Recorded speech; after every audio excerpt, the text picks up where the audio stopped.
वैष्णव भक्तों का हार्दिक स्वागत है। हरे कृष्णा, हरि बोल, जय श्री राधे।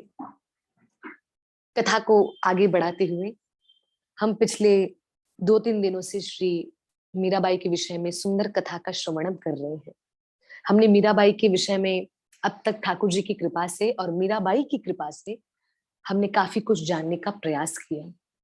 मैं आज विचार कर रही थी, विचार करते करते मैं सोच रही थी कि जो मैं अभी कथा बता रही हूँ आप लोगों के संग में, आप लोगों के समक्ष, तो विचार कर रही थी ये जो कथा मैं बता रही हूँ, ये कथा भी अगर सरलता से मैं अगर शब्दों में बोलूं तो कथा मैं आपको संक्षिप्त में बता रही हूँ, मतलब मैं आपको शॉर्ट में बता रही हूँ। तो आप सोचिए कि अगर ये मेन मेन स्टोरीज को लेकर मैं आपके समक्ष रख रही हूँ, तो वास्तविकता में जो भक्तिनमती मीराबाई का जो लीलाएं हैं, जो उनकी कथा है, वो कितनी विस्तार होंगी, बहुत गहरी है और बहुत विस्तार है, बहुत विस्तार। तो श्री राधा गोकुलानंद कृपा से, भक्तिनमती मीराबाई की कृपा से हम कथा में और आगे बढ़ने का प्रयास करते हैं। हमने कल सुना था कि मीराबाई के पास श्री नरसिंह भगवान आए हैं।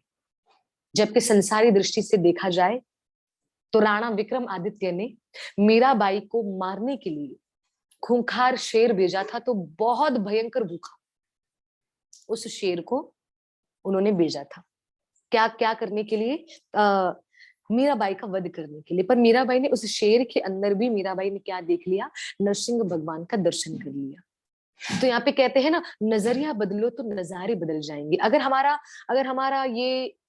हमारा नजरिया कृष्ण के प्रति है, कृष्ण के समर्पित है, अगर हमारी दृष्टि, तो हमें हर कहीं पे यत्र तत्र कृष्ण दर्शनम, हमको हर जगह श्री कृष्ण का दर्शन होगा। हर हर हर समय, हर स्थान में, हर किसी के अंदर हम ठाकुर जी का दर्शन करेंगे। मीराबाई की रक्षा हो गई, नरसिंह देव वहां पे प्रकट होकर आ गए। आगे कथा में बताते हैं कि राणा ने देखा कि मीरा अब भी बच गई, तो राणा ने अब मीराबाई को मारने के लिए विषैला, सबसे जहरीला सर्प भेजा है। अब वो सर्प भी, मीराबाई उस समय भजन कर रही थी। वृंदावन के संत महापुरुष कहते हैं और भक्तमाल कथा बताती है कि मीराबाई की दृष्टि ऐसी हो गई थी। अगर जो कोई चाहते हैं कि हमको हर किसी में कब ठाकुर जी के दर्शन होंगे, तो भजन करना और समर्पित होना बहुत जरूरी है, और संतों की सेवा करना बहुत जरूरी है। संतों की सेवा करते करते भक्तिनमती मीराबाई, उन्होंने क्या देखा? भक्तिनमती मीराबाई ने जहरीला, विषैला, काला, भयंकर सर्प, उनकी सखी बोल रही है मीरा बच जाओ, राणा ने इसके अंदर बहुत विषैला सर्प डाल के तुम्हारा वध करने के लिए भेजा है, ये तुम्हें डसेगा तो तुम्हारी मृत्यु हो जाएगी। पर मीराबाई ने, उनके कानों में कोई बात नहीं जा रही, क्योंकि मीराबाई रम गई है, मीराबाई खो चुकी है। किसमें खो गई है? गिरधर लाल की भक्ति प्रेम में खो चुकी है। अब मीराबाई ने यहाँ पर क्या किया है? भक्तिनमती मीराबाई ने वही सर्प को उठाया और सर्प को उठाकर ठाकुर जी के गले में डाल दिया, ठाकुर जी के गले में डाल दिया। अब यहाँ पर जब कथा चल रही थी, तो कथा में किसी ने प्रश्न पूछा, वृंदावन में जो महाराज कथा बता रहे थे, तो कथा बताते हुए महाराज जी से किसी ने प्रश्न पूछा, प्रश्न पूछते हुए कहा, महाराज वो विषैला सर्प, क्या मीरा को इतना भी पता नहीं चला कि ठाकुर जी का अपमान नहीं करना चाहिए? ठाकुर जी का तो अपमान कर दिया। कैसे अपमान किया? ठाकुर जी के गले में विषैला, जहरीला सर्प डाल दिया। तो उस समय वो बाबा जी, वो महात्मा, जो वो संत थे, वो उत्तर देते हुए बता रहे थे कि भक्त भक्त का स्पर्श पाते ही अपवित्र वस्तु भी पवित्र हो जाती है। तो मीराबाई का स्पर्श पाते ही वो जहरीला सर्प, विषैला सर्प, लोगों ने कहा, किसी ने कहा, अरे वाह, कृष्ण के गले में जाते ही वो सांप पुष्प की माला बन गया। नहीं, भक्तमाल कहती है कृष्ण के गले में जाते नहीं वो पुष्प की माला बना, मीराबाई के छूने से वो जहरीला सर्प भी सुंदर, शीतल, नर्म, मुलायम पुष्पों के समान परिवर्तित हो गया, बदल गया, चेंज हो गया। जैसा संग वैसा रंग। तो भक्तमाल की कथा में आता है कि मीराबाई के स्पर्श करने मात्र से, आप देखिए कि स्पर्श करने का भी कितना बड़ा, मैं आपको बताऊं सरलता से बोलूं तो असर है। मीराबाई के स्पर्श करने मात्र से, हम और आप ये सोच रहे थे कल तक, क्या सोच रहे थे? कि मीराबाई ने जब ठाकुर जी के गले में वो सर्प डाला, विषैला सर्प, जहरीला सर्प, तो ठाकुर जी के गले में डालकर वो लंबी पुष्पों की माला बन गया। पर नहीं, वास्तविकता में भक्तमाल की कथा कहती है, वृंदावन के संत महापुरुष अपनी वाणी में बताते हैं कि मीराबाई के स्पर्श करने मात्र से वो विषैला जहरीला सर्प भी पुष्प की माला में परिवर्तित हो गया और मीराबाई ने वो जहरीले सर्प को ठाकुर जी को अर्पण कर दिया। तो वृंदावन के संत इस लीला से ये भी भाव बताते हैं कि भक्त ही होता है जो ठाकुर जी के, हम जैसे लोगों को ठाकुर जी के चरणों में समर्पित करता है, अर्पित करता है। मीराबाई ने माला अर्पण की ना, मीराबाई ने माला अर्पण की। तो मीराबाई कौन है? मीराबाई परम भक्त है, मीराबाई वैष्णव है, मीराबाई कृष्ण की दीवानी है, मीराबाई कृष्ण की प्यारी है। तो वही मीराबाई ने विषैले जहरीले सर्प को ठाकुर जी को अर्पण कर दिया और ठाकुर जी को जैसे अर्पण किया है, विशेष कृपा हो गई। कौन सी विशेष कृपा हो गई? कौन सी विशेष कृपा हुई कि वो विषैला सर्प मीराबाई के स्पर्श करने मात्र से भी ठाकुर जी के गले में जाते हुए वो पुष्प की माला बन गया। ठाकुर जी ने मीराबाई का वो भाव स्वीकार किया। ठाकुर जी बहुत प्रसन्न हो गए। राणा को आश्चर्यचकित लगा। राणा ने कहा कि मैंने मारने का 3 बार प्रयास किया और तीनों बार मुस्कुराते हुए ये बच जाती है।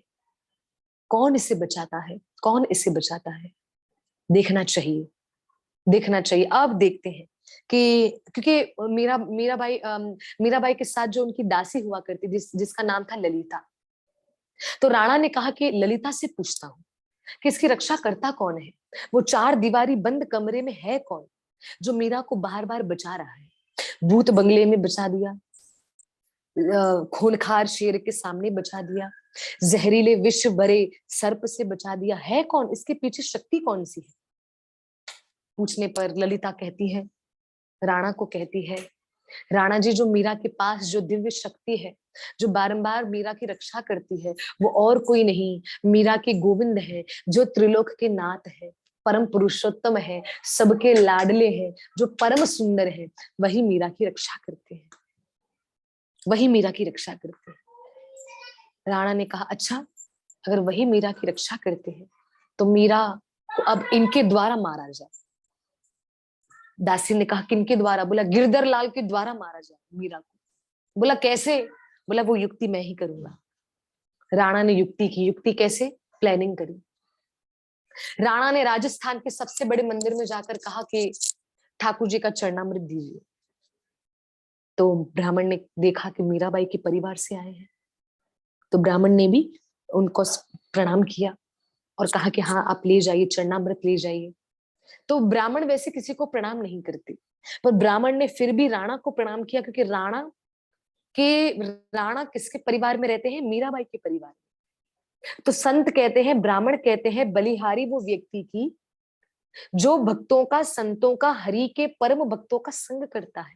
ब्राह्मण को पता था कि राणा महापापी है, महादुराचारी है, फिर भी संत ने, ब्राह्मण ने राणा को प्रणाम किया। क्यों? क्योंकि उनके संग में मीराबाई है, मीराबाई उनके परिवार में रहती है, मीराबाई उनके महल में रहती है।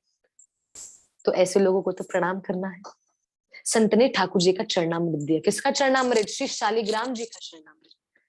कहीं पर कथा में जगन्नाथ जी का चरणामृत बताया है, पर कहीं कहीं पर ज्यादातर जो मैं आपको जिस शास्त्र से पढ़कर बता रही हूँ, जिस भक्तमाल से पढ़कर बता रही हूँ, उसमें श्री शालिग्राम जी का चरणामृत की बात आई है। राणा ने उस शालिग्राम के चरणामृत को लिया मंदिर से, और मंदिर से चरणामृत को लेते हुए राजस्थान के सबसे बड़े वैद्य को बुलाया और वैद्य को बुलाते हुए कहा कि आपको पता है कि अगर आपके पास बड़े से बड़े जहर निकालने की आपके पास शक्ति है, तो आपको ये भी पता होगा कि बड़े से बड़ा जहर कहाँ मिलेगा। वो जहर मुझे चाहिए। वो वैद्य ने कहा कि क्यों चाहिए, किसके लिए चाहिए? कहा मीरा के लिए चाहिए।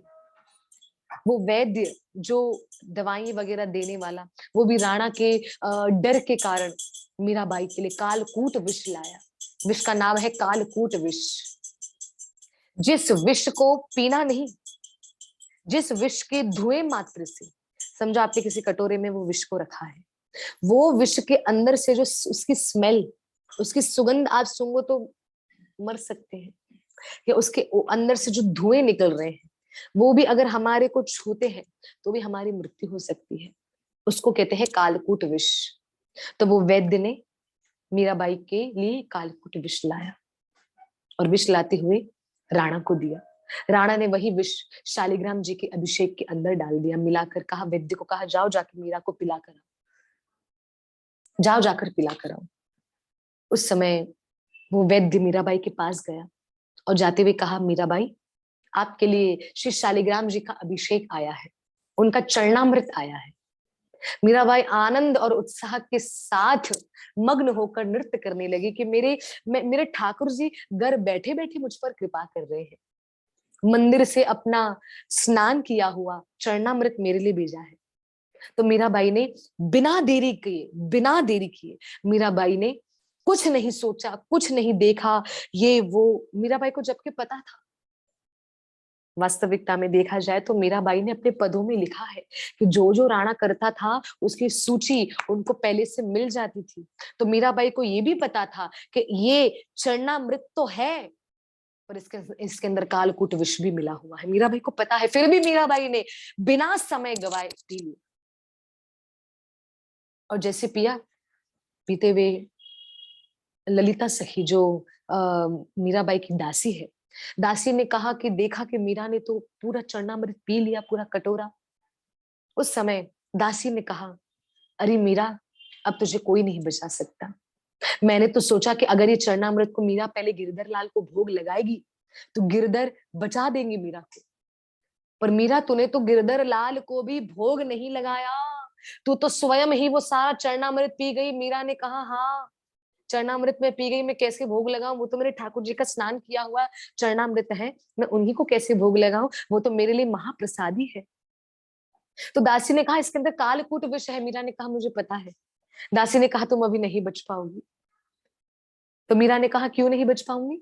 दासी ने कहा, इसलिए क्योंकि चरणामृत के साथ कालकूट विष मिलाया गया है, राणा ने मिलाया है। मीराबाई ने कहा, यही बात फिर से बोलो। बोला, चरणामृत के साथ कालकूट विष मिलाया गया है। मीराबाई ने बोला, एक और बार बोलो। तो दासी ने कहा, मीराबाई आप बोलना क्या चाहती है? बोला, फिर से बोलती हूँ, इस चरणामृत के साथ, इस शालिग्राम के चरणामृत के साथ कालकूट विष मिलाया गया है। मीराबाई ने बोला, तुम्हारे प्रश्न में ही, तुम्हारी बातों में ही तुम्हें तुम्हें तुम्हारा उत्तर मिल जाएगा। बोला, कैसे?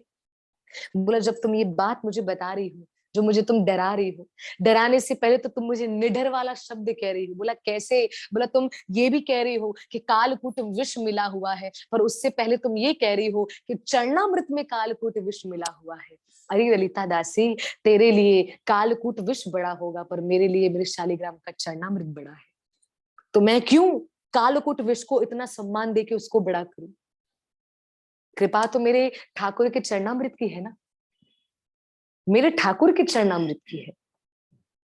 ये तो तूने भी कहा, तूने भी देखा कि राणा ने चरणामृत के अंदर कालकूट विष को मिलाया है मेरे लिए, मुझे मारने के लिए, और ये बात मुझे भी पता थी। पर मैंने यही सोचा, मैंने यही विचार किया कि राणा ने कालकूट विष मिलाया भी किसमें है? मेरे गोविंद के स्नान किए हुए, मेरे शालिग्राम जी के स्नान किए हुए, और शालिग्राम जी और कोई नहीं, शालिग्राम जी साक्षात कृष्ण, राम, नरसिंह, वराह सभी अवतारों का मिलन है श्री शालिग्राम जी। शालिग्राम जी में ही नरसिंह है, शालिग्राम जी में ही चैतन्य महाप्रभु है, शालिग्राम जी में ही बलराम जी है, शालिग्राम जी में ही कृष्ण है, राम है, वराह है। सब अवतारों का मिलन है शालिग्राम जी में। तो अगर जिनके घरों में शालिग्राम है, विशेष कृपा है, विशेष कृपा है, क्योंकि सभी अवतारों का मिलन शालिग्राम के अंदर समाया हुआ है। तो उस समय मीराबाई की इस बात से उनकी दासी ललिता ने बात को पकड़ लिया, और वही उन्होंने समझ लिया कि हम मीराबाई के सम्मान अगर अपनी दृष्टि और अपने मन और भाव को बना ले, कैसा भाव? कि मेरे दुखों से बड़ी तो मेरे ठाकुर जी की कृपा है। मैं बहुत पहले, अच्छा, मैं सुना करती थी क्या, मुझे सही से याद नहीं है, फिर भी बोलने का प्रयास करूंगी कि आप अपनी तकलीफों, आप ठाकुर जी को ये मत बताओ कि मेरी तकलीफें कितनी बड़ी है। हाँ जी, ठाकुर जी को कभी मत बोलो, पर आप अपनी तकलीफों को जरूर बोलो कि मेरे ठाकुर जी कितने बड़े हैं और मेरे ठाकुर जी कितने दयालु हैं। तकलीफों को बताओ कि आप तो आ रही हो, तैयार रहना। आपको तकलीफ दिखने में तो एक है, पर मेरे साथ, मेरे आगे एक और खड़ा है। वो कौन है? परम पुरुषोत्तम भगवान श्री कृष्ण। तो भक्तिमती मीराबाई ने चरणामृत की शक्ति को बढ़ाते हुए चरणामृत का पान कर लिया। कालकूट विष का कोई असर ही नहीं पड़ा। ठाकुर जी ने महादेव को बुलाया। महादेव आकर स्वयं मीराबाई के कंठ में विराजमान हो गए। विष सारा महादेव ने पान कर लिया। चरणामृत मीराबाई ने पी लिया। चरणामृत पीकर मीराबाई का और आनंद का सागर बढ़ने लगा, और आनंद बढ़ने लगा, और भक्ति में आनंद आने लगा। तो मीराबाई भागे भागे गई और राणा राणा जी से कहने लगी, आपका धन्यवाद, आपने मेरे लिए सोचा, और मेरे लिए सोचकर आप मंदिर से चरणामृत आपने मेरे लिए भिजवाया, और ये चरणामृत का पान करके गिरधर लाल के प्रति जितनी मेरी भक्ति थी, वो भक्ति तो बल्कि अब मेरी और बढ़ गई। आपका धन्यवाद। राणा को क्रोध आया, राणा को बहुत क्रोध आया। राणा ने देखा कि मीरा का तो कुछ हुआ ही नहीं, लगता है ये विष, जो जहरीला विष था, वो जहरीला है ही नहीं। वैद्य को बुलाया, बोला तुझे मैंने कहा था कि संसार का सबसे सबसे भयंकर और जहरीला कालकूट विष मीरा के चरणामृत में मिलाना है, पर तुमने कैसा जहर मिलाया, मीरा का बाल भी बाका नहीं हुआ। बल्कि मीरा यहाँ पे सामने से आकर मेरा क्या कर रही है, धन्यवाद कर रही है। उस समय वैद्य ने कहा कि मैंने तो कालकूट विष मिलाया था। राणा ने कहा अच्छा, तो ये कटोरे में अभी भी एक बूंद पड़ी है, इस बूंद को तुम पियो। वैद्य ने कहा महाराज, अगर मैं पीऊंगा राजा जी तो मेरा वध हो जाएगा, मेरे परिवार का क्या होगा, उनकी कौन रक्षा करेगा, मैं इस जहर को नहीं पी सकता।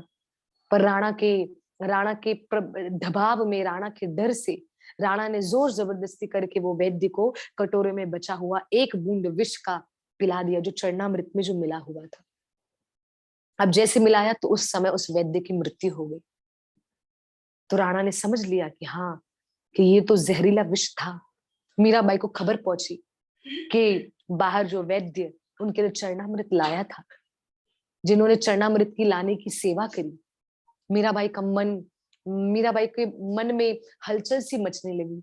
वो विचार करने लगी कि अब उस वैद्य का क्या होगा, उसका तो परिवार भी है, उसका तो वध हो गया, पूरा वो वैद्य नीला पड़ गया, क्योंकि इतना कालकूट भयंकर विष उसकी एक बूंद वैद्य ने पी, शरीर छूट गया, शरीर नीला पड़ गया, काला पड़ गया, होंठ सूख गए, मुंह से झाग निकलने लगी, मुंह से झाग निकलने लगी। उस समय मीराबाई वो वैद्य के सामने आई और वैद्य के सामने आकर कीर्तन करने लगी। कीर्तन करते करते ठाकुर गिरधारी लाल से कहने लगी, मैंने पिया तो आपने मेरी रक्षा कर दी, वैद्य ने पिया तो आपने उसकी रक्षा नहीं की। गिरधर लाल के विग्रह से आवाज आई, क्योंकि तुमने मेरी कृपा को बड़ा बनाया, ये वैद्य ने उस विषैले जहर को बड़ा बनाया, तो जैसा भाव वैसा परिणाम। पर मीराबाई ने ठाकुर जी से अनुग्रह किया, और अनुग्रह करते हुए ठाकुर जी से कहा कि आप इस पर कृपा करिए। पर कृपा कैसे करना है, मीराबाई कीर्तन करती रही, भजन करती रही, वही भजन को सुनते सुनते, कीर्तन को सुनते सुनते, राग को सुनते सुनते, वो जो वैद्य था, जो मर चुका था, जिसका शरीर छूट गया था, उसके प्राण आ गए, और प्राण आते ही मीराबाई के चरणों में दंडवत प्रणाम करने लगा। दंडवत प्रणाम करके कहने लगा, मीराबाई आप उत्तम है, आप श्रेष्ठ है। पूरे राजस्थान में बात फैल गई कि मीरा तो मरे हुए लोगों को भी जीवित करती है, मीरा चमत्कारी है, मीरा ऐसी है, मीरा वैसी है। तो महाराजा महाराजा राणा विक्रमादित्य के महल के बाहर लंबी लाइन लगा करती थी मीरा को देखने के लिए। लोग सुबह से शाम मीराबाई का एक दर्शन पाने के लिए लोग तरसा करते थे। तो मीराबाई के मन में ये भाव आने लगा कि अब लोगों की दृष्टि में मैं आ गई हूँ। तो लोगों की दृष्टि में जब तक मैं नहीं थी तब तक मैं ठीक थी, अब लोगों की दृष्टि में मैं आ गई हूँ, अब मुझे यहाँ पर नहीं रहना है। क्योंकि मैंने बताया था, जहां पर प्रदर्शन है वहां पे कभी दर्शन नहीं है, और जहां पर प्रदर्शन नहीं वहीं पर दर्शन है। प्रदर्शन मतलब दिखावा। मीराबाई ने कहा, लोग, मैं नहीं चाहती लोग मेरी भक्ति को देखें, मेरे समर्पण को देखें, मेरे ठाकुर जी के प्रति, मेरे गिरधर लाल के प्रति जो मेरा प्रेम है, लोग उसको देखें, मैं नहीं चाहती। मैं अपने भजन भक्ति सेवा को गुप्त रूप से रखना चाहती हूँ। तो मीराबाई ने मन ही मन विचार किया, अब मुझे यहाँ से जाना पड़ेगा। तो मीराबाई जब जाने का विचार कर रही थी, तो लोगों में ये खबर पड़ी कि मीराबाई जा रही है। तो किसी संत ने कहा, मीरा आप तो जा रहे हो, पर क्यों ना एक बार आकर आप हमारे मंदिर में आकर हमारे ठाकुर को आप गीत गाकर सुनाओ। मीराबाई ने वो भाव को स्वीकार किया। मीराबाई ने कहा मैं अवश्य आऊंगी। पर वहां पे सारे संत महापुरुष आकर मीराबाई के पद को सुनते थे। पद को सुनने के साथ साथ जब मीराबाई नृत्य किया करती थी, वो सुंदर दृश्य का भी सारे संत महापुरुष भक्तगण दर्शन किया करते थे। सो एक दिन भक्तिनमती मीराबाई वो इतना सुंदर गीत गाती, इतना सुंदर भजन गाती, इतना सुंदर भजन गाती। तानसेन ने मीराबाई से प्रभावित हुए। तानसेन तानसेन को पता चला कि राजस्थान की एक राजकुमारी है, राजस्थान की, क्षमा करिए, राजस्थान की एक महारानी है जो भोजराज जी की पत्नी है। भोजराज जी का तो शरीर नहीं है, पर भोजराज की पत्नी है, इतना सुंदर गाती है। तानसेन प्रभावित हो गए। तानसेन प्रभावित हुए। तानसेन ने अपनी आंखों से मीराबाई के नृत्य और उनके गायन को देखा, सुना। तानसेन प्रभावित होकर उस दिन तानसेन बहुत प्रसन्न थे। तानसेन बहुत प्रसन्न थे। तानसेन के सारे मन के जितने भी, उनके मन में कहीं ना कहीं कोई बातें जो घुमा फिरा करती थी, जो मन में दबी हुई थी, वो सारे तानसेन उन सारी पीड़ाओं से मुक्त हो गए मीराबाई के दर्शन करने मात्र से, और मीराबाई की राग सेवा सुनने मात्र से, और नृत्य देखने मात्र से। तानसेन खुशी खुशी राजा अकबर के पास है। राजा अकबर ने कहा आज तुम बड़े खुश हो। तानसेन ने कहा मैं इसलिए प्रसन्न हूं क्योंकि आज मैंने एक सुंदर दृश्य देखा। बोला कौन सा दृश्य? बोला राजस्थान के मंदिर में, सुंदर मंदिर में मैंने एक स्त्री को देखा। पूछने पर पता चला उसका नाम है मीराबाई, जो दिखने में तो बहुत सुंदर है, पर उसके नेत्र बताते हैं कि उसके अंदर कितनी मर्यादा है। उसके नेत्र बताते हैं कि वो कितनी पवित्र है। उसके नेत्र बताते हैं कि वो कितनी सरल है। तो राजा अकबर ने कहा ऐसा तुमने क्या देख लिया? सिर्फ नेत्रों को देखकर प्रभावित हो गए? कहा नहीं। तानसेन कहने लगे नेत्रों को तो देखकर प्रभावित हुआ, पर संग ही संग मीराबाई के वो नृत्य को और मीराबाई के गायन को देखकर मैं बहुत ज्यादा प्रभावित हुआ हूं। मुझे ऐसे लगता है कि मेरे गुरु स्वामी हरिदास जी महाराज, मेरे गुरु स्वामी हरिदास जी महाराज, जिनके जिनके शरण शरण में जाकर मैंने सारा संगीत राग गीत सुना है, मुझे लगता है कि कहीं ना कहीं जो मीरा है वो उनके संग में जुड़ी हुई है, क्योंकि मीरा का भाव और स्वामी हरिदास जी का भाव मुझे एक सम्मान ही लगता है। तानसेन कहने लगे राजा अकबर को कि मेरे गाने से तो पत्थर पिघल जाता है, मेरे गाने से तो पत्थर पिघल जाता है, पर पत्थर से कोई बाहर नहीं आता। पर मीरा के गाने से पत्थर पिघल कर वही पत्थर के बाहर से गिरधारी लाल आ जाते हैं बंशी बजाते हुए। वो है मीरा, वो है मीरा। राजा अकबर ने जब ये बातें सुनी और मीराबाई की इतनी महिमा सुनी, राजा अकबर से रहा नहीं गया। राजा अकबर ने कहा मैं भी जाऊंगा। पर राजा अकबर ने जब पता करवाया कि मीरा वास्तविक में है कौन, तो पता चला कि महाराणा सांगा की बहू है मीरा, भोजराज की पत्नी है मीरा, और राणा विक्रम आदित्य की भाभी है मीरा। तो राजा अकबर ने कहा कि महाराणा सांगा तो मेरे दुश्मन है, तो दुश्मन की बहू मतलब हमारी भी दुश्मन, हमारी भी दुश्मन। राजा अकबर ने कहा मैं नहीं जाऊंगा। पर तानसेन जी मीराबाई का दर्शन करने जाया करते थे नित्य प्रतिदिन, क्योंकि मीराबाई को अब आनंद आने लगा। मीराबाई ने कहा जाऊंगी तो सही स्थान को छोड़कर, पर क्यों ना संतों के अनुग्रह करने पे, संतों ने जो मुझसे जो प्रार्थना करी है, जो अनुग्रह किया है, उसका भी सम्मान करते हुए कुछ दिन मंदिर में कीर्तन भजन गा के फिर यहाँ से मैं चली जाऊं। तो मीराबाई रोज उस मंदिर में जाके संतों महापुरुषों के संग में मिलकर भजन कीर्तन किया करती थी और ठाकुर जी के लिए नृत्य किया करती थी, और तानसेन नित्य प्रतिदिन आया करती थी और मीराबाई का दर्शन किया करती थी। अब तानसेन राजा अकबर को वही गीत सुनाते जो मीराबाई गाती थी, वही पद सुनाते, वही राग सुनाते जो मीराबाई गाया करती थी। राजा अकबर को इतना सुंदर लगता, इतना सुंदर लगता। राजा अकबर वाह वाह वाह वाह कहते कहते राजा अकबर थक जाते, थक जाते राजा अकबर। पर तानसेन की जो मधुर मधुर जो राग थे वो बंद ही नहीं होते, खत्म ही नहीं होते। तानसेन तुम पहले से तो ज्यादा अभी इतने सुंदर सुंदर राग गाने लगे हो। तानसेन ने कहा ये सारी मीराबाई, भक्तिनमती मीराबाई की कृपा है, उन्हीं के ही राग, उन्हीं के ही भजन, उन्हीं के ही पद में गा रहा हूं। राजा अकबर ने कहा भले दुश्मन परिवार की है, भले दुश्मन महाराणा सांगा की बहू है मीरा, भले मेरे दुश्मन भोजराज की पत्नी है मीरा, भले मेरी दुश्मन है, भले मेरी शत्रु है, पर इतना सुंदर राग भजन गीत। राजा अकबर गीत के राग के पद के बड़े शौकीन थे। राजा अकबर ने कहा कि अब मुझे मीरा को देखना है। पर राजा अकबर ने कहा मैं ऐसे स्वरूप में नहीं जाऊंगा, मैं वेश बदल कर जाऊंगा, कि ऐसे स्वरूप में जाऊंगा तो मंदिर में हल्ला मच जाएगा कि मंदिर में मुसलमान आया है। पहला हल्ला ये मचेगा, और दूसरा कि दुश्मन की बहू को देखने दुश्मन ही राजा अकबर आया है। तो इसलिए राजा अकबर ने वेश बदला। एक गरीब दरिद्र के वेश में राजा अकबर थे। वस्त्र राजा के सम्मान पहने हुए हैं, पर गरीब पुरानी फटी हुई चादर पहनकर राजा अकबर आए थे, और फटी पुरानी ऊपर सर पर पाग बांधकर राजा अकबर तानसेन के साथ मिलकर मीराबाई के राग सुनने लगे।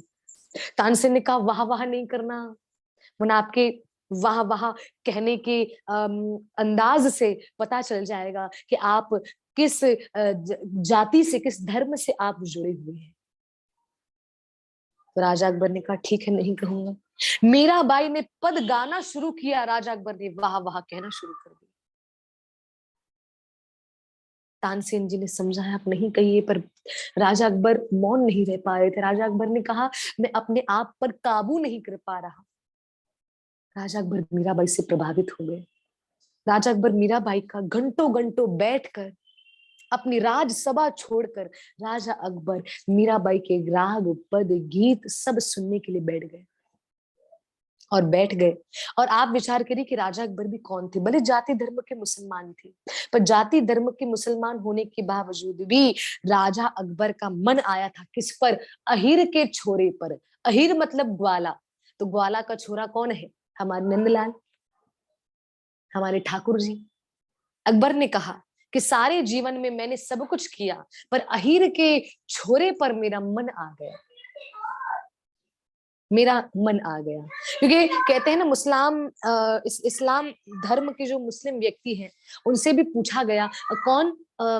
रस खान जी, उनसे पूछा गया कि तूने क्यों छोड़ दिया इस्लाम, क्यों बिसराई तूने आन, तुझे क्या लगा इस्लाम धर्म में तुझे ऐसा, तो तू क्यों तूने छोड़ दिया है? तो रस खान जी कहने लगे, रस खान जी जो मुसलमान भक्त हुए, उन्होंने कहा कि मैंने तो कभी भी इस्लाम धर्म को छोड़ा नहीं, मैं इस्लाम की आन नहीं छोड़ रहा, बस इस्लाम की आन को नहीं छोड़ रहा, पर मुरली की तान को पकड़ लिया है। ये रस खान जी ने कहा, मैं नहीं छोड़ रहा इस्लाम की आन, आन मतलब मैं इस्लाम धर्म को नहीं छोड़ रहा, पर मुरली मुरली की तान को पकड़ूंगा जरूर। मुरली की तान कौन बजाने वाला? स्वयं श्री कृष्ण। रस खान जी दीवाने हो गए, रस खान जी। तो वही, कौन कहता है मुसलमान भक्त नहीं? रस खान भी तो भक्त हुए। रस खान जी तो टोटली भक्त हो गए, पर राजा अकबर अभी तक पूरी तरह भक्त नहीं हुए हैं। पर कहीं ना कहीं राजा अकबर ने स्वामी हरिदास महाराज जी की कृपा से, स्वामी हरिदास महाराज जी की दया से राजा अकबर जी का मन कहीं ना कहीं श्री बांके बिहारी लाल से जुड़ गया था। तो कहीं ना कहीं उन्हीं की कृपा से मीराबाई के इतने राग भजन में वो आनंद ले रहे हैं। तो राजा अकबर जब सुन रहे थे, तो सुनते सुनते उनको बहुत आनंद आया, खो गए। कब खत्म हुआ कुछ पता नहीं चला। तो मीराबाई ने जैसे गीत भजन गाना बंद किया, मीराबाई मौन हुई। तो राजा अकबर ने क्या किया, अपने गले के अंदर से, जो वस्त्र के अंदर, शॉल दुपट्टे के अंदर जो माला छुपी हुई थी, गले की माला सोने की, वो उतार कर मीराबाई को फेंक कर दी। क्योंकि राजा है ना, राजा लोगों का ये भाव होता है, फेंक कर दी। तो मीराबाई ने वहां पर स्वीकार नहीं किया। मीराबाई ने मुस्कुराते हुए कहा, मेरा कुछ नहीं, ये मैं किसी के लिए नहीं करती, ये मैं केवल अपने गिरधर ये मैं केवल अपने गिरधर गोपाल के लिए करती हूँ। मैं केवल अपने गिरधर गोपाल के लिए करती हूँ। मीराबाई वहां से चली गई। महाराणा विक्रमादित्य को पता चला कि राजा अकबर उसकी सभा में आए, मंदिर में आए, अपनी सभा छोड़कर। कैसे पता चला? क्योंकि राजा अकबर ने जो माला दी थी ना, जो माला मीराबाई को उतार कर फेंक कर दी थी, तो राजा अकबर का, उनके श्रृंगार का एक खासियत थी राजा अकबर की। राजा अकबर के श्रृंगार में, चाहे वो कान के पहने हुए हो या गले के पहने हुए हो, कुछ भी होते थे, तो उसमें एक एक चीज में राजा अकबर, राजा अकबर, अकबर अकबर अकबर ऐसे लिखा हुआ होता था। ऐसे लिखा होता था। तो उस समय राजा अकबर ने जो माला दी थी, उसी मालाओं के मोतियों में, सोने की जो माला थी उसके मोतियों में अकबर अकबर नाम लिखा हुआ था। तो लोगों को पता चला कि इस सभा में, इस मंदिर में राजा राजा अकबर मीराबाई की गुणगान, उनका उनका कीर्तन भजन सुनने के लिए आए। राणा को पता चला, राणा बहुत क्रोधित हो गए, बहुत क्रोधित। राणा ने कहा, ऐसा ऐसा अपमान किया है, हमारे हिंदू धर्म का ऐसा अपमान किया है मीरा ने, और ये जब तक इसके पास इसके गिरधर है तब तक मीरा मौन नहीं रहेगी, तब तक ये भजन कीर्तन, मंजीरा बजाना, तानपुरा बजाना, वीणा बजाना ये बंद नहीं करेगी। उस समय राणा विक्रमादित्य ने क्रोध में आकर मीराबाई से कहा कि अब आपका बाहर जाना तथा खाना पीना सब कुछ बंद। मीराबाई ने कहा, ठीक है, मुझे नहीं भेजना है, नहीं भेजो। क्योंकि मीराबाई इसलिए प्रसन्न थी क्योंकि मीराबाई के ऊपर सब कुछ रोक टोक लगा दी, पर फिर भी मीराबाई के पास उनके गिरधर गोपाल थे। सबसे बड़ी शक्ति तो उनके पास है, तो मीराबाई को काहे का डर, काहे का मीराबाई को भय, किसी चीज का उनको कोई डर नहीं था मीराबाई को, क्योंकि मीराबाई के ऊपर सभी चीजों की रोक टोक लगाई, पर मीराबाई फिर भी भय नहीं करती थी, डरती नहीं थी। अब मीराबाई के जो देवर थे, जिनका नाम है राणा विक्रम आदित्य, उन्होंने मीराबाई को एक कमरे में बंद करवा दिया और करवाते हुए कहा कि अब से कोई भी मीरा को भोजन नहीं देगा। अब देखता हूं, जब भोजन नहीं मिलेगा ना, तब इसकी अकल ठिकाने आएगी। जब खाएगी पिएगी नहीं ना, तो नाचने की शक्ति कैसे होगी, गाने की शक्ति कैसे होगी, कमजोर पड़ जाएगी। कमजोर पड़ जाएगी, और कमजोर पड़ने के साथ साथ खुद ही सामने से फिर भोजन मांगेगी। जब भोजन मांगेगी तब मैं कहूंगा, पहले छोड़ भजन, छोड़ भक्ति, छोड़ ये नाचना गाना, छोड़ ये गिरधर गिरधर लाल को मनाना, तब मैं कहूंगा। अब मीराबाई का भोजन बंद कर दिया, मीराबाई का भोजन बंद करवा दिया। बंद करवाते हुए भक्तमाल की कथा में आया है, मीराबाई ने भोजन किया नहीं। राणा विक्रमादित्य ने मीराबाई को कम से कम, उसमें कथा में बताया हुआ है, 18 दिनों तक, 18 दिनों तक मीराबाई ने भोजन नहीं किया। कौन बिना भोजन और बिना जल के रह सकता है? भोजन तो छोड़ो, राणा विक्रमादित्य ने जल तक नहीं दिया था मीरा को। बस 4 कमरों की दीवारी के अंदर ताला मार कर रख दिया था, जिसकी चाबी भी राणा विक्रमादित्य के पास थी। पर फिर भी अंदर भजन का आवाज आता था। 18 दिनों बाद राणा विक्रमादित्य ने जब दरवाजा खोल के देखा, दरवाजा खोलते हुए कहा, देखा कि क्या, तो मीराबाई तो वैसे ही नाच रही है और आंखें बंद करके मग्न है ठाकुर जी के नाम में, कृष्ण के नाम में, हरि के नाम में, गोविंद के नाम में, और कीर्तन गा रही है और नृत्य कर रही है, नाच रही है मीराबाई। और वही शक्ति, वही ऊर्जा, बल्कि अभी शक्ति ऊर्जा तो डबल। राणा विक्रमादित्य को ये बात समझ नहीं आई।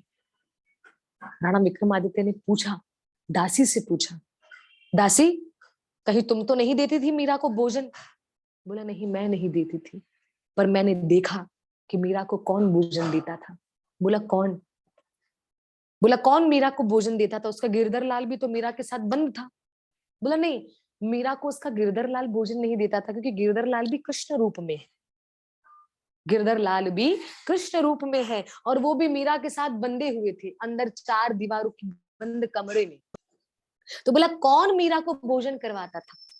तो बोला था, उसकी दासी ने कहा, बोला, मैं नित्य प्रतिदिन देखा करती थी, क्योंकि आपने दरवाजा तो बंद कर दिया था, पर फिर भी मैं मीरा को खिड़की से देखा करती थी कि मीरा ठीक तो है, क्योंकि मीरा की मैं सखी हूँ, मीरा की मैं दासी हूँ। फिर भी देखा करती थी, और दिखते हुए मैं क्या देखा करती थी कि मीरा जब जब मीरा को जब भोजन मिलता था, जब हम लोग भोजन देते थे, तो मीरा 3 समय खाती थी। जब मीरा 4 दीवारी के कमरे में बंद हो गई, ताले में बंद हो गई, तो मीरा दिन में 11 बार खाती थी, 10 बार, 11 बार खाती थी। कौन खिलाता था? बोला, एक था जो बहुत श्रृंगार करके आता था और चतुर्भुज में आता था, और रंग था काला। और मैं भी हैरान थी, मैं भी ये अनजान थी कि कौन है वो, कौन है। गिरधर लाल तो इतना कभी श्रृंगार नहीं करते, कौन है वो, कौन है वो, कौन है? तो राणा विक्रमादित्य ने देखा कि कोई व्यक्ति उसके पास आता था, उसको भोजन कराता था और श्रृंगार करके महाराजा कोई आता था। कहीं ऐसा तो नहीं किसी राजा के साथ मीरा का कोई संबंध हो? राणा विक्रमादित्य ने मीरा के पास गए, मीरा, तुम्हारा संबंध किसके साथ है? किस राजकुमार के साथ तुमने संबंध बनाया है, जो चोरी चुप के आकर तुम्हें भोजन खिलाता है, जल पिलाता है, तुम्हारी रक्षा करता है, तुम्हारा ख्याल रखता है? कौन है वो?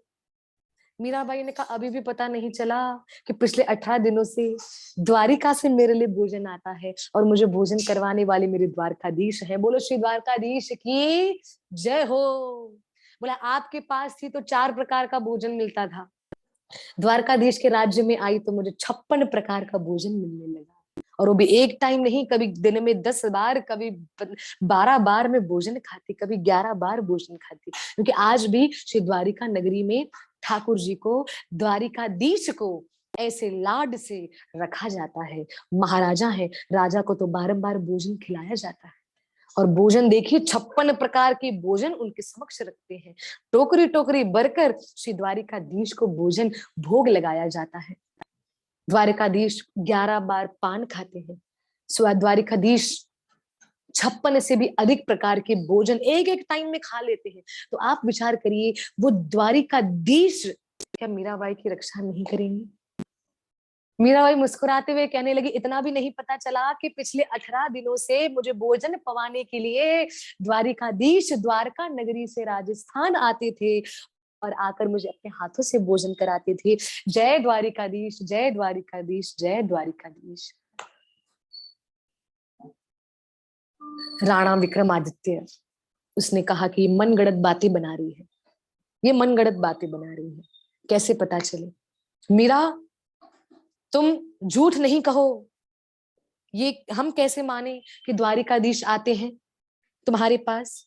तो बोला, हाँ, कभी भोजन भोजन जब जब मुझे भोजन खिलाते थे तो भोजन खिलाते खिलाते श्री द्वारिका नाथ जी अपने हाथों के कंगन, अपनी अंगूठियां सब कुछ उतार उतार कर रख दिया करते थे, और जब मेरे साथ नृत्य करती थी तो ज्यादा छम छम छम छम आवाज ना आए तो अपनी पायल भी रखा करती थी। ये देखो द्वारकाधीश का श्रृंगार। तो जब मीराबाई ने द्वारिका नाथ का श्रृंगार दिखाया, महाराणा विक्रमादित्य ने वही श्रृंगार जो द्वारकाधीश के पुजारी पंडों को जब दिखाया, तो पता चला कि हाँ जी, ये वही श्रृंगार है जो द्वारकाधीश के विग्रह से गायब है। क्योंकि द्वारकाधीश तो राजस्थान आ जाते थे द्वारिका नगरी छोड़कर। बताइए, भगत के वश में है भगवान ठाकुर जी, भक्त के वश में राजस्थान हो, द्वारिका हो, वृंदावन हो, मथुरा हो, कहीं पर भी ठाकुर जी चले जाए, यहाँ पर भी ठाकुर जी आ जाए। आप जहां जहां रहते हो वहां पर आ जाए, बिल्कुल आते हैं, ठाकुर जी जरूर आते हैं। द्वारिकाधीश का वही श्रृंगार मीराबाई के पास पाया गया, मीराबाई के पास पाया गया। महाराणा विक्रमादित्य को यकीन हो गया कि सच में द्वारिकाधीश आते हैं। द्वारिकाधीश के पास राणा विक्रमादित्य खुद गए और खुद जाकर देखा कि मैं कर देखता हूँ कैसा द्वारिकाधीश है क्या। पर जब जा रहे थे तो पीछे से देखा कि अब मैं परीक्षा लेना चाहता हूँ द्वारिकाधीश की। राणा विक्रमादित्य कथा में आया है, राणा विक्रमादित्य ने बोला कि मैं अब द्वारिकाधीश की परीक्षा लूंगा। अरे भैया, ठाकुर की परीक्षा ले रहे हैं, बताइए ठाकुर की परीक्षा कौन लेता है? पर ठाकुर की परीक्षा लेने, श्री द्वारिका नाथ, श्री द्वारिकाधीश की परीक्षा लेने के लिए राणा विक्रमादित्य द्वारका नगरी पहुंचा। पीछे से सैनिकों को आदेश दिया। क्या आदेश दिया? आदेश देते हुए कहा कि मीराबाई को जहर दे दो। बोला, कितनी बार जहर दिया, हर बार मीरा बची है। बोला, नहीं, अब भोजन में मिला के दो, और भोजन में मिला के देना और बोलना ये द्वारकाधीश का खाया हुआ भोजन है। क्या कहा? कि ये द्वारिकाधीश का खाया हुआ भोजन है। मीरा को बहुत प्रेम है ना द्वारिकाधीश से।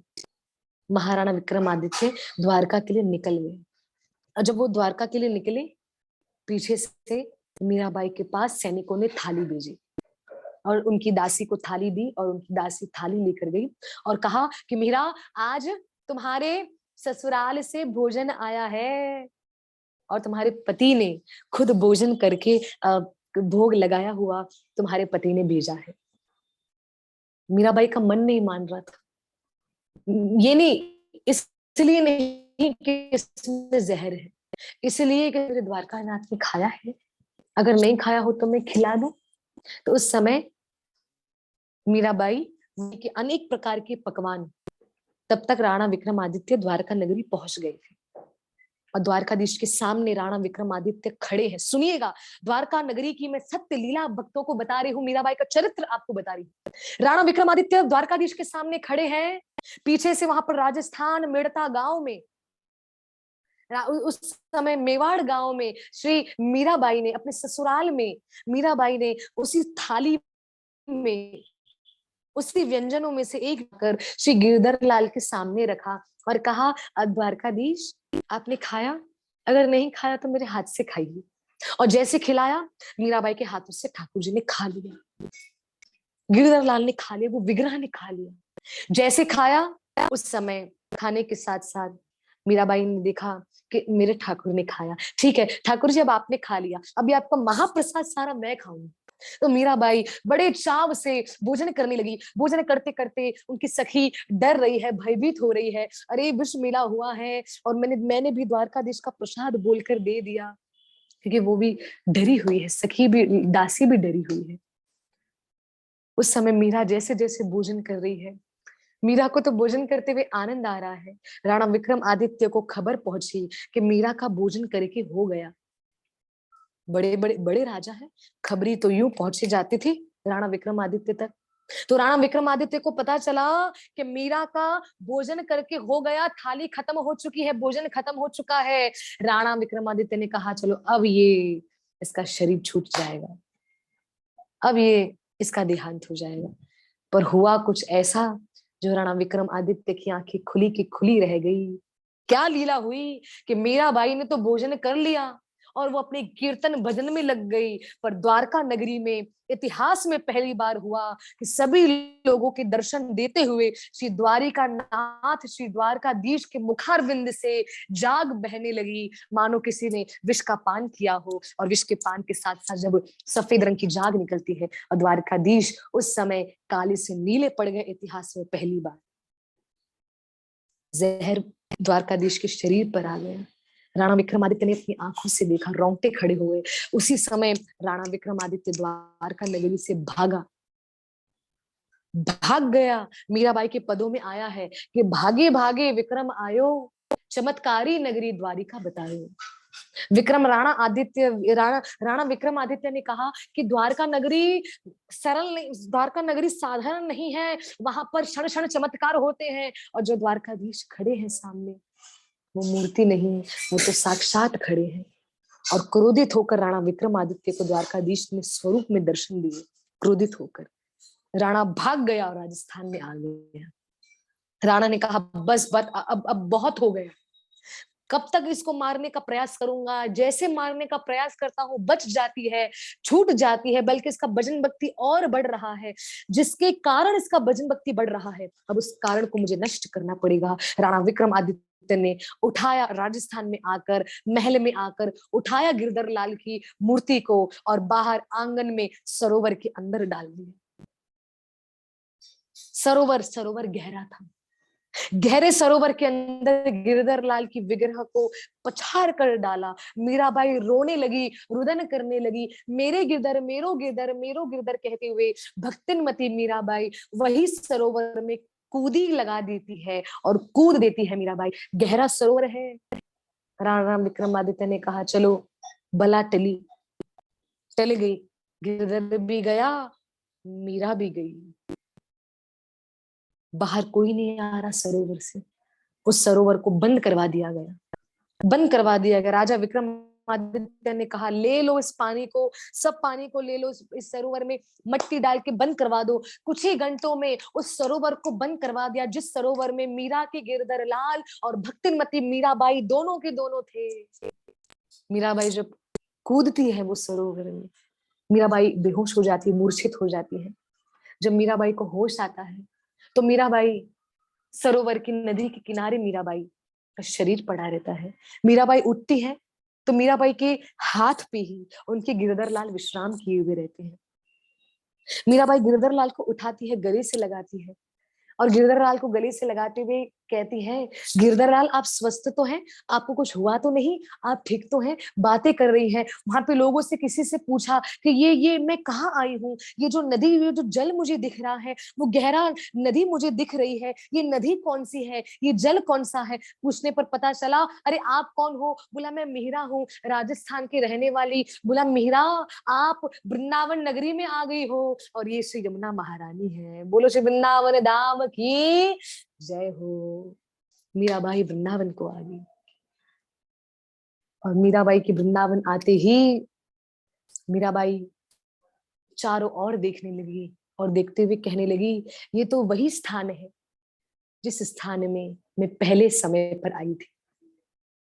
मैं पहले आई थी, ये वही स्थान है।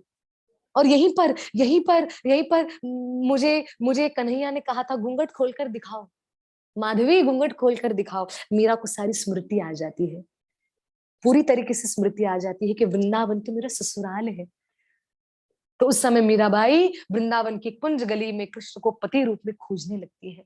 कन्हैया कृष्ण, कन्हैया कृष्ण। और मीराबाई के जो गिरधर लाल होते हैं, मीराबाई ने कहा कि ये तो स्वरूप तो मैं लेकर कब तक डोलूंगी।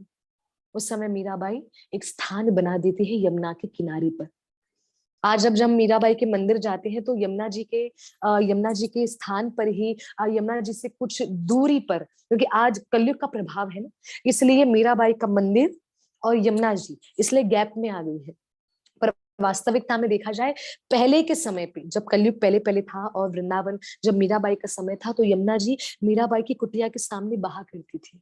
तो यमुना जी के किनारे पर मीराबाई ने कुटिया बना दी, और कुटिया बनाते हुए मीराबाई भजन करने लगी, और श्री गिरधर लाल का स्वरूप सामने विराजमान कर दिया। और यही स्वरूप में देखती कि आप मेरे पास श्रृंगार करके आओ, आप मेरे पास पति रूप में आओ, आप मेरे पास मेरे वर के रूप में आओ, आप मुझे गले से लगाओ, आप मुझ संग प्रेम करो, आप मुझ संग बातें करो, आप मेरे हाथ का भोजन स्वीकार करो। मेरा भाई का ये भाव था वृंदावन नगरी में। और जैसे वृंदावन नगरी में मीराबाई आई, तो श्री राधा रमन लाल मंदिर में मीराबाई का सबसे प्रथम, मीराबाई गई है राधा रमन लाल मंदिर में। जब राधा रमन लाल मंदिर में गई तो जाते ही मीराबाई ने राधा रमन को देखते हुए वहां के गोस्वामी, वहां के पुजारी जी से कहा कि अरे, ये लाला को तो राग सेवा अति भावे, तो क्या ये सेवा मैं करूं? तो राधा रमन की राग सेवा मीराबाई किया करती थी। राग सेवा अर्थात उनका गीत, उनका भजन, उनका कीर्तन गा के राधा रमन लाल को सुनाना। मीराबाई राधा रमन लाल को गीत भजन गा के सुनाया करती थी। मीराबाई भोजन कैसे करे? पूरे वृंदावन को पता चला कि राजस्थान की मीराबाई, और राजस्थान में मीराबाई अब साधारण नहीं रही। मीराबाई राजस्थान में मीराबाई उच्च कोटि की एक देवी मानी जाती थी। लोगों को पता चला मीराबाई जब गायब हो गई, लोग बहुत रोए, तड़पे, बिलखे। राणा विक्रमादित्य को लोगों ने कोसा, अपशब्द कहा, बहुत अपमान किया राजा विक्रमादित्य का। पर मीरा तो अब वृंदावन में आ गई। अब विक्रमादित्य, पता चला विक्रमादित्य को मीरा वृंदावन में आई है। तो विक्रमादित्य ने कहा, वैसे भी अनजान जगह पर गई है, खाएगी पिएगी नहीं, खुद ही कुछ न कुछ हो जाएगा। पर खाए पिए कैसे नहीं, जब भजन करके वहां से निकल जाती मीराबाई, तो मीराबाई पूरे वृंदावन में भ्रमण किया करती थी। तो भ्रमण करते करते मीराबाई को जब भी भूख लगती, तो मीराबाई श्री राधा गोविंद देव जी मंदिर में जाके भोजन किया करती थी।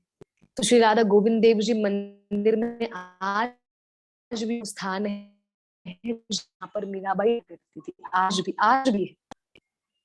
भी है। और स्थान पे दिसंबर के महीने में, जो महीना अभी चल रहा है, इस महीने में श्री राधा वल्लभ लाल और श्री राधा गोविंद देव जी के मंदिर में खिचड़ी उत्सव चलता है। खिचड़ी उत्सव, तो वहां पर राधा गोविंद देव जी की महिमा, मंदिर की महिमा में बताया गया है कि वो खिचड़ी बनाया कहा जाता है जहां पर मीराबाई भोजन किया करती थी। वहीं पर चूल्हा चौका लगा दिया गया है, वहीं पर खिचड़ी बनाकर श्री राधा गोविंद देव जी को बेचते हैं। राधा वल्लभ लाल को थाली भरकर मीराबाई की रसोई से भोजन भेजा जाता है। रसोई मतलब जहाँ पे मीराबाई भोजन किया करती थी। और मीराबाई जैसे वृंदावन में आई, और मीराबाई आते ही एक भजन गाने लगी। बड़ा सुंदर भाव है मीराबाई का। अली मोहे लागे वृंदावन नीको, नीको मतलब बहुत अच्छा, बहुत सुंदर। हम कहते हैं ये तो बड़ा नीको लग रहा है, नीको मतलब बहुत सुंदर लग रहा है। अली मोहि लागे वृंदावन को, घर घर तुलसी ठाकुर सेवा, दर्शन गोविंद जी को। तुलसी मीराबाई कह रही है कि वृंदावन में क्या है, घर घर तुलसी ठाकुर सेवा। वृंदावन के घर घर में तुलसी महारानी विराजमान है, वृंदावन के घर घर में गली गली में ठाकुर विराजमान है, और दर्शन गोविंद जी को। अली मोहे लागे वृंदावन नीको। बहुत सुंदर निर्मल शीत बहत जमुना को। बहुत सुंदर मीराबाई पद का वर्णन कर रही है कि अब मुझे वृंदावन भाग गया। और मीराबाई का मन हमेशा तड़पता था कि मैं यहाँ से निकलूं, ये माया नगरी से निकलूं। और मीराबाई निकलना चाहती थी क्योंकि मीराबाई की महिमा, मीराबाई की ख्याति, मीराबाई मीराबाई मीराबाई बहुत लोग करने लगे। तो मीराबाई ने कहा अब मैं उस स्थान पे नहीं रहूंगी जहां पर मेरा नाम सबसे ज्यादा हो रहा है। भक्तमाल कहती है भक्ति का, प्रेम का, भाव का ज्यादा प्रदर्शन नहीं करना चाहिए, ज्यादा प्रदर्शन नहीं करना चाहिए। काफी लोग हमसे प्रश्न करते हैं, हरिप्रिया जी हमने कभी आपको जपा माला करते हुए नहीं देखा, आप कब करती हैं? मैंने कहा पता नहीं करती भी हूँ कि नहीं भी करती हूँ। नहीं नहीं हरिप्रिया जी बताइए। तो ये प्रश्न मेरे मन में आया तो मैंने कहा कि बताना चाहिए कि नहीं। तो मैंने अपने जब माता पिता से पूछा तो उत्तर मिला कि देखो सामने वाले को बताना भी जरूरी है पर बारंबार नहीं। एक शब्द में हम ये बता सकते हैं कि भैया हम भजन करते हैं। अब हम कितना करते हैं, किस समय करते हैं, क्यों करते हैं, ये सब नहीं बताना है। बस ये बताकर मौन हो जाओ कि हम करते हैं।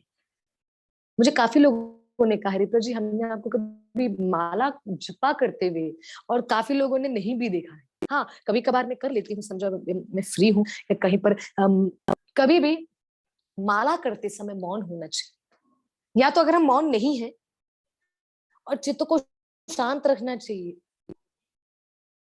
हम माला करते हैं, चित्त में 100 बातें चलती हैं, 100 बातें, ये वो ये वो ये वो ये वो पहले आएंगी। कोई बात नहीं कोई बात नहीं, माला सफाई करने का कार्य करती है, आएंगी कोई बात नहीं।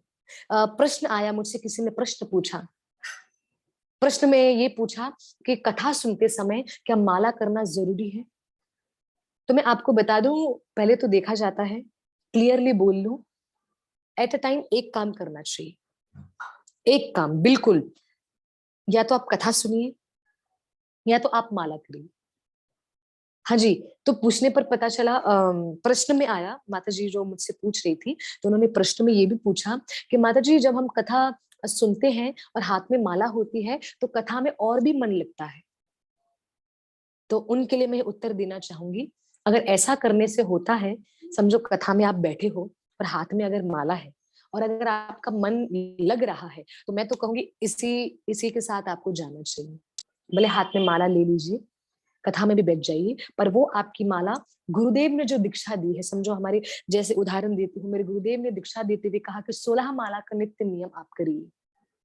तो वो मेरी 16 माला मौन रहकर होनी चाहिए, एक चित्त ठाकुर को दर्शन करते हुए होनी चाहिए। भले मेरे चित्त में ठाकुर आए ना आए, पर मेरी आंखें ठाकुर जी को देखते रहनी चाहिए, मेरा मुखारविंद हरे कृष्ण महामंत्र बोलते रहना चाहिए।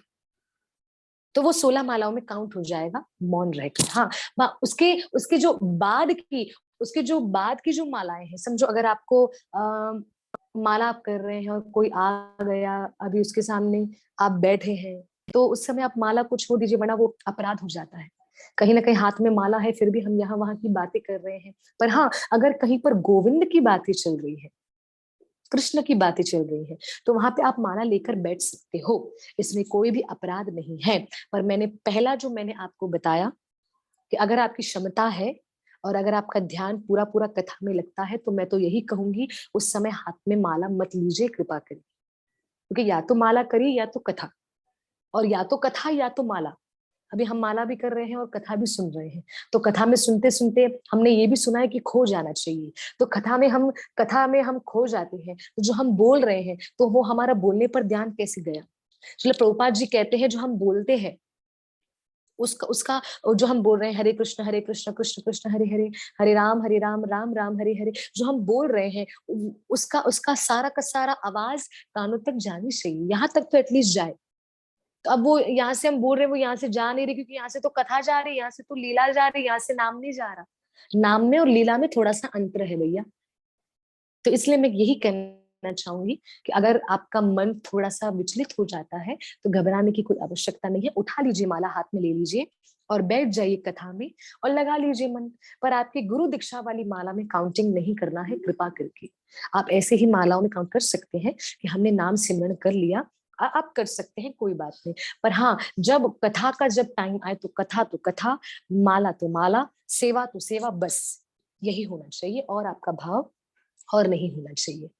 अब यहाँ पर भक्तिमती मीराबाई खूब दीवानी हो गई ठाकुर जी की, और ठाकुर जी की दीवानी होते हुए भक्तिमती मीराबाई ने देखा कि मेरा नाम अब बढ़ रहा है, तो मतलब मेरी भक्ति का प्रदर्शन, मेरे प्रेम का प्रदर्शन संसार के सामने हो रहा है और मैं ऐसा होने नहीं दूंगी। भक्तिमती मीराबाई वृंदावन को आ गई। महाराणा विक्रमादित्य ने ऐसी लीला करी, मतलब ठाकुर जी ने उनसे ऐसी लीला करवा दी। मीराबाई वृंदावन में आई, वृंदावन में अनजान थी मीराबाई, पर वृंदावन में भी आकर मीराबाई की महिमा बढ़ने लगी। क्योंकि जो भक्त होता है ना, भक्त, वो कहीं पर भी जाता है ना, तो जाकर अपने प्रभाव को वो फैलाता है। भले वो कुछ करे ना करे, पर आपको उनको सामने वाले को देख कर लगेगा भैया ये बड़े भाग्यशाली है, इनके ऊपर ठाकुर जी की विशेष कृपा है। मैं आपको बता रही हूँ, इनके ऊपर ठाकुर जी की विशेष विशेष कृपा है। हम खुद ये महसूस कर सकते हैं, खुद हम ये महसूस कर सकते हैं। अब मीराबाई, भक्तिमती मीराबाई श्री वृंदावन की कुंज गलीन में कीर्तन गाते गाते, भजन गाते गाते भ्रमण किया करती थी। राधा गोविंद देव में भोजन करती थी, राधा रमण लाल में राग गीत भजन गाकर सुनाया करती थी। भक्तिमती मीराबाई यमुना जी के किनारे, भक्तिमती मीराबाई बैठे बैठे ठाकुर जी का ठाकुर जी का चिंतन किया करती थी। चिंतन अर्थात ध्यान लगाना, जो उनके रैदास जी, उनके गुरु ने उनको सिखाया था, जो उनके गुरु ने सिखाया था, वो भी मीराबाई किया करती थी।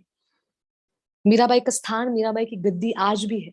आज भी जब आप मीराबाई के मंदिर में जाएंगे तो सामने मीराबाई के ठाकुर हैं, सामने जो मीराबाई के संग, मीराबाई के साथ जो भक्त प्रेमी आके जो किया करते थे, भजन भक्ति किया करते थे, उन लोगों के ठाकुर भी हैं। मीराबाई के जो मीराबाई के हाथों की सेवा करी हुई विग्रह है, वो भी उस मंदिर में है। और जब आप अपने राइट साइड देखेंगे तो मीराबाई के मंदिर में अपने राइट साइड, वहां पर सीधे हाथ पर मीराबाई का सिंहासन पड़ा है, जिस आसन पर बैठकर मीराबाई राग भजन गीत पद गाकर सुनाया करती थी। और अपने आसन को मजबूत बना लीजिए, ऐसे नहीं कहीं पर भी बैठे, जैसा देश वैसा बेस, जैसी हमारी भूमि होती है ना भैया, वैसा प्रभाव भी होता है।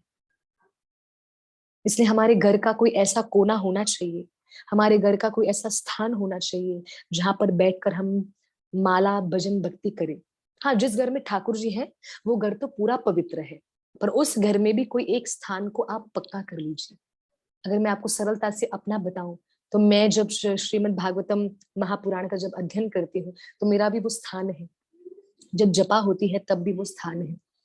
जब श्री राधा गोपालानंदन की जो ज्वेलरी है कभी अलग करके रखते हैं, तो वहीं पर बैठकर जो बैठने वाले काम है, जो ठाकुर जी से जुड़े वाले काम है, तो वहीं पर ही बैठकर मैं करने का प्रयास, ज्यादा से ज्यादा। आसन हमारा है, आसन मतलब एक स्वच्छ साफ वस्त्र को बिछा कर ही आप उसके ऊपर बैठकर भजन भक्ति, राग सेवा, कीर्तन सेवा, ध्यान सेवा आपको करना चाहिए। शास्त्र पढ़ने की सेवा आपको करनी चाहिए। तो वही मीराबाई की जो गद्दी है, मीराबाई का जो आसन है, वो आज भी मीराबाई के मंदिर में विराजमान है। मीराबाई 15 वर्ष तक श्री वृंदावन धाम में रही। 16वां वर्ष शुरू हुआ मीराबाई वृंदावन से जाने का अब समय आ गया। जब मीराबाई वृंदावन में थी तो किसी ने, और देखो इसमें कथा में ये भी आता है कि भक्तिमती मीराबाई की जो भाषा थी वो कौन सी थी। आप लोगों को लगेगा मारवाड़ी, क्योंकि राजस्थान की है। सही है, बिल्कुल सही है। पर मारवाड़ी भी कौन सी मारवाड़ी, तो मैं आपको बता दूं, राजस्थान गिरिराज गिरिराज जी महाराज ब्रजमंडल के टच में आता है। तो मीराबाई की भाषा राजस्थानी ब्रज भाषा थी।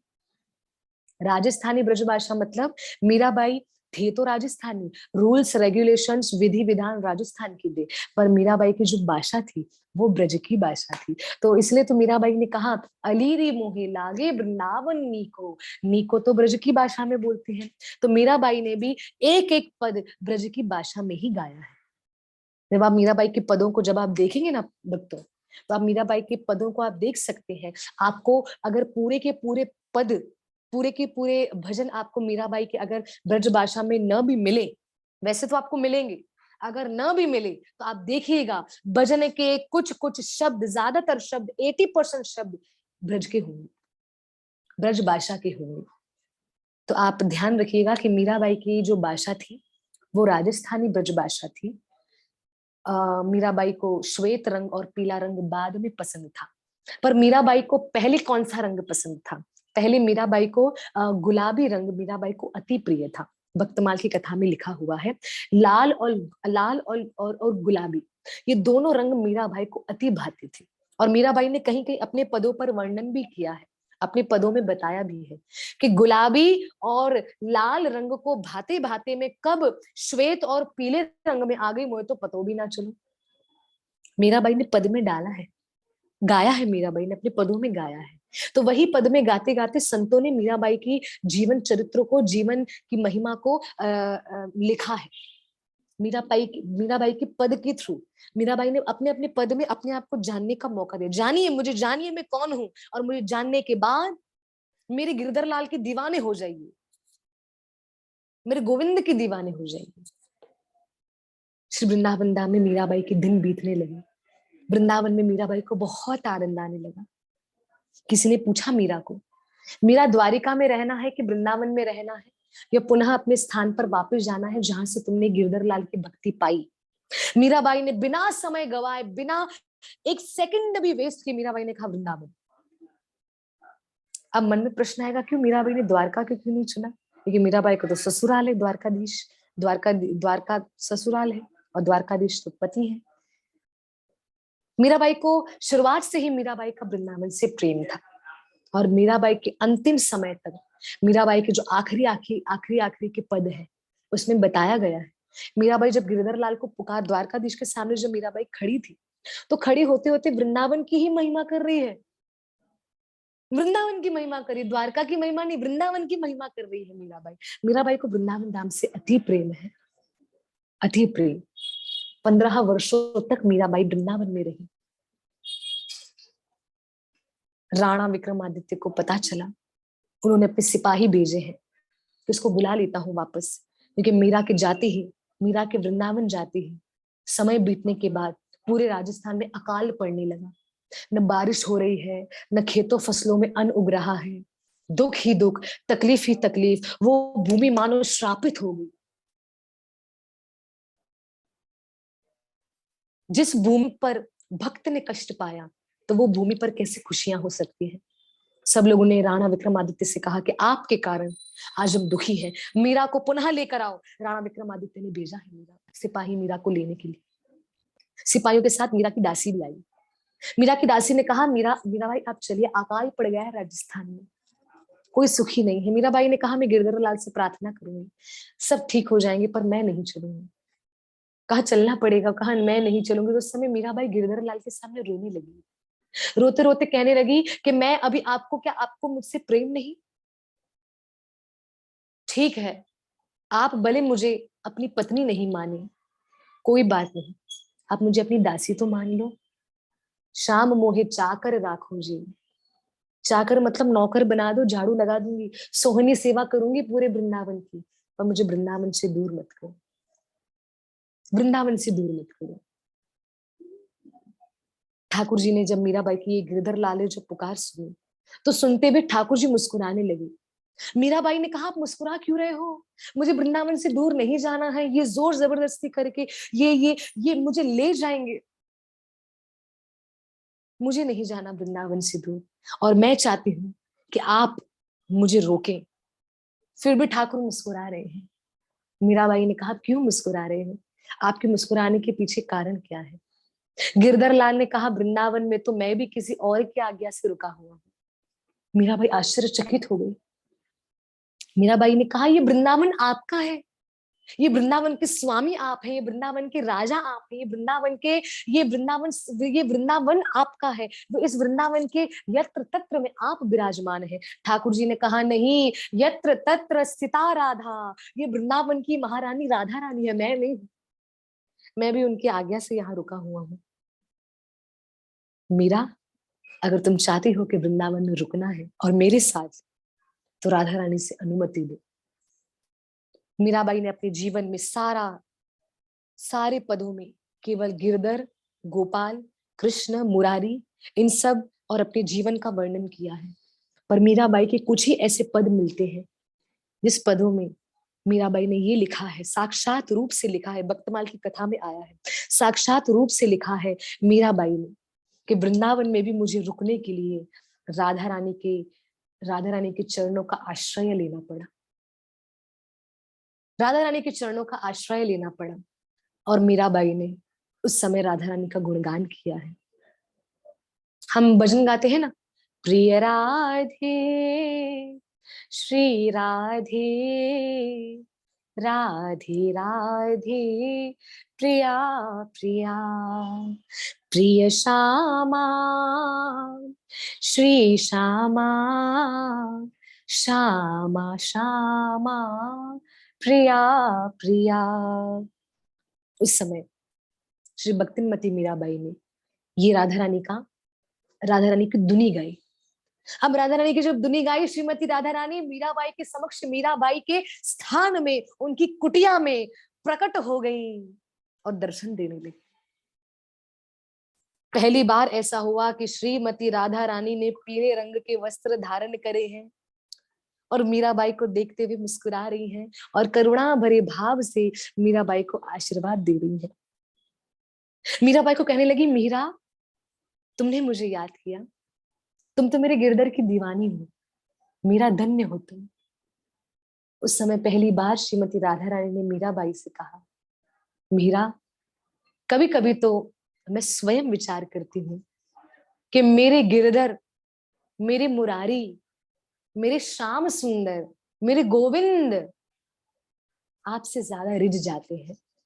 तो मीरा, मैं आपसे अनुरोध करूंगी। मैं राधा रानी अनुरोध कर रही है, राधा रानी हाथ जोड़ रही है, बताइए, त्रिलोकीनाथ, जो त्रिलोकीनाथ श्री कृष्ण है, उनको मोहित करने वाली श्रीमती राधा रानी भक्तिमती मीराबाई के सामने, परम पूज्य मीराबाई के सामने हाथ जोड़ते हुए कहती है कि मीरा, मेरे गिरधर आपके साथ रिझ जाते हैं, मैं आपसे अनुरोध करूंगी, मेरे गिरधर को रिझाती रहो, मेरे गिरधर को मनाती रहो।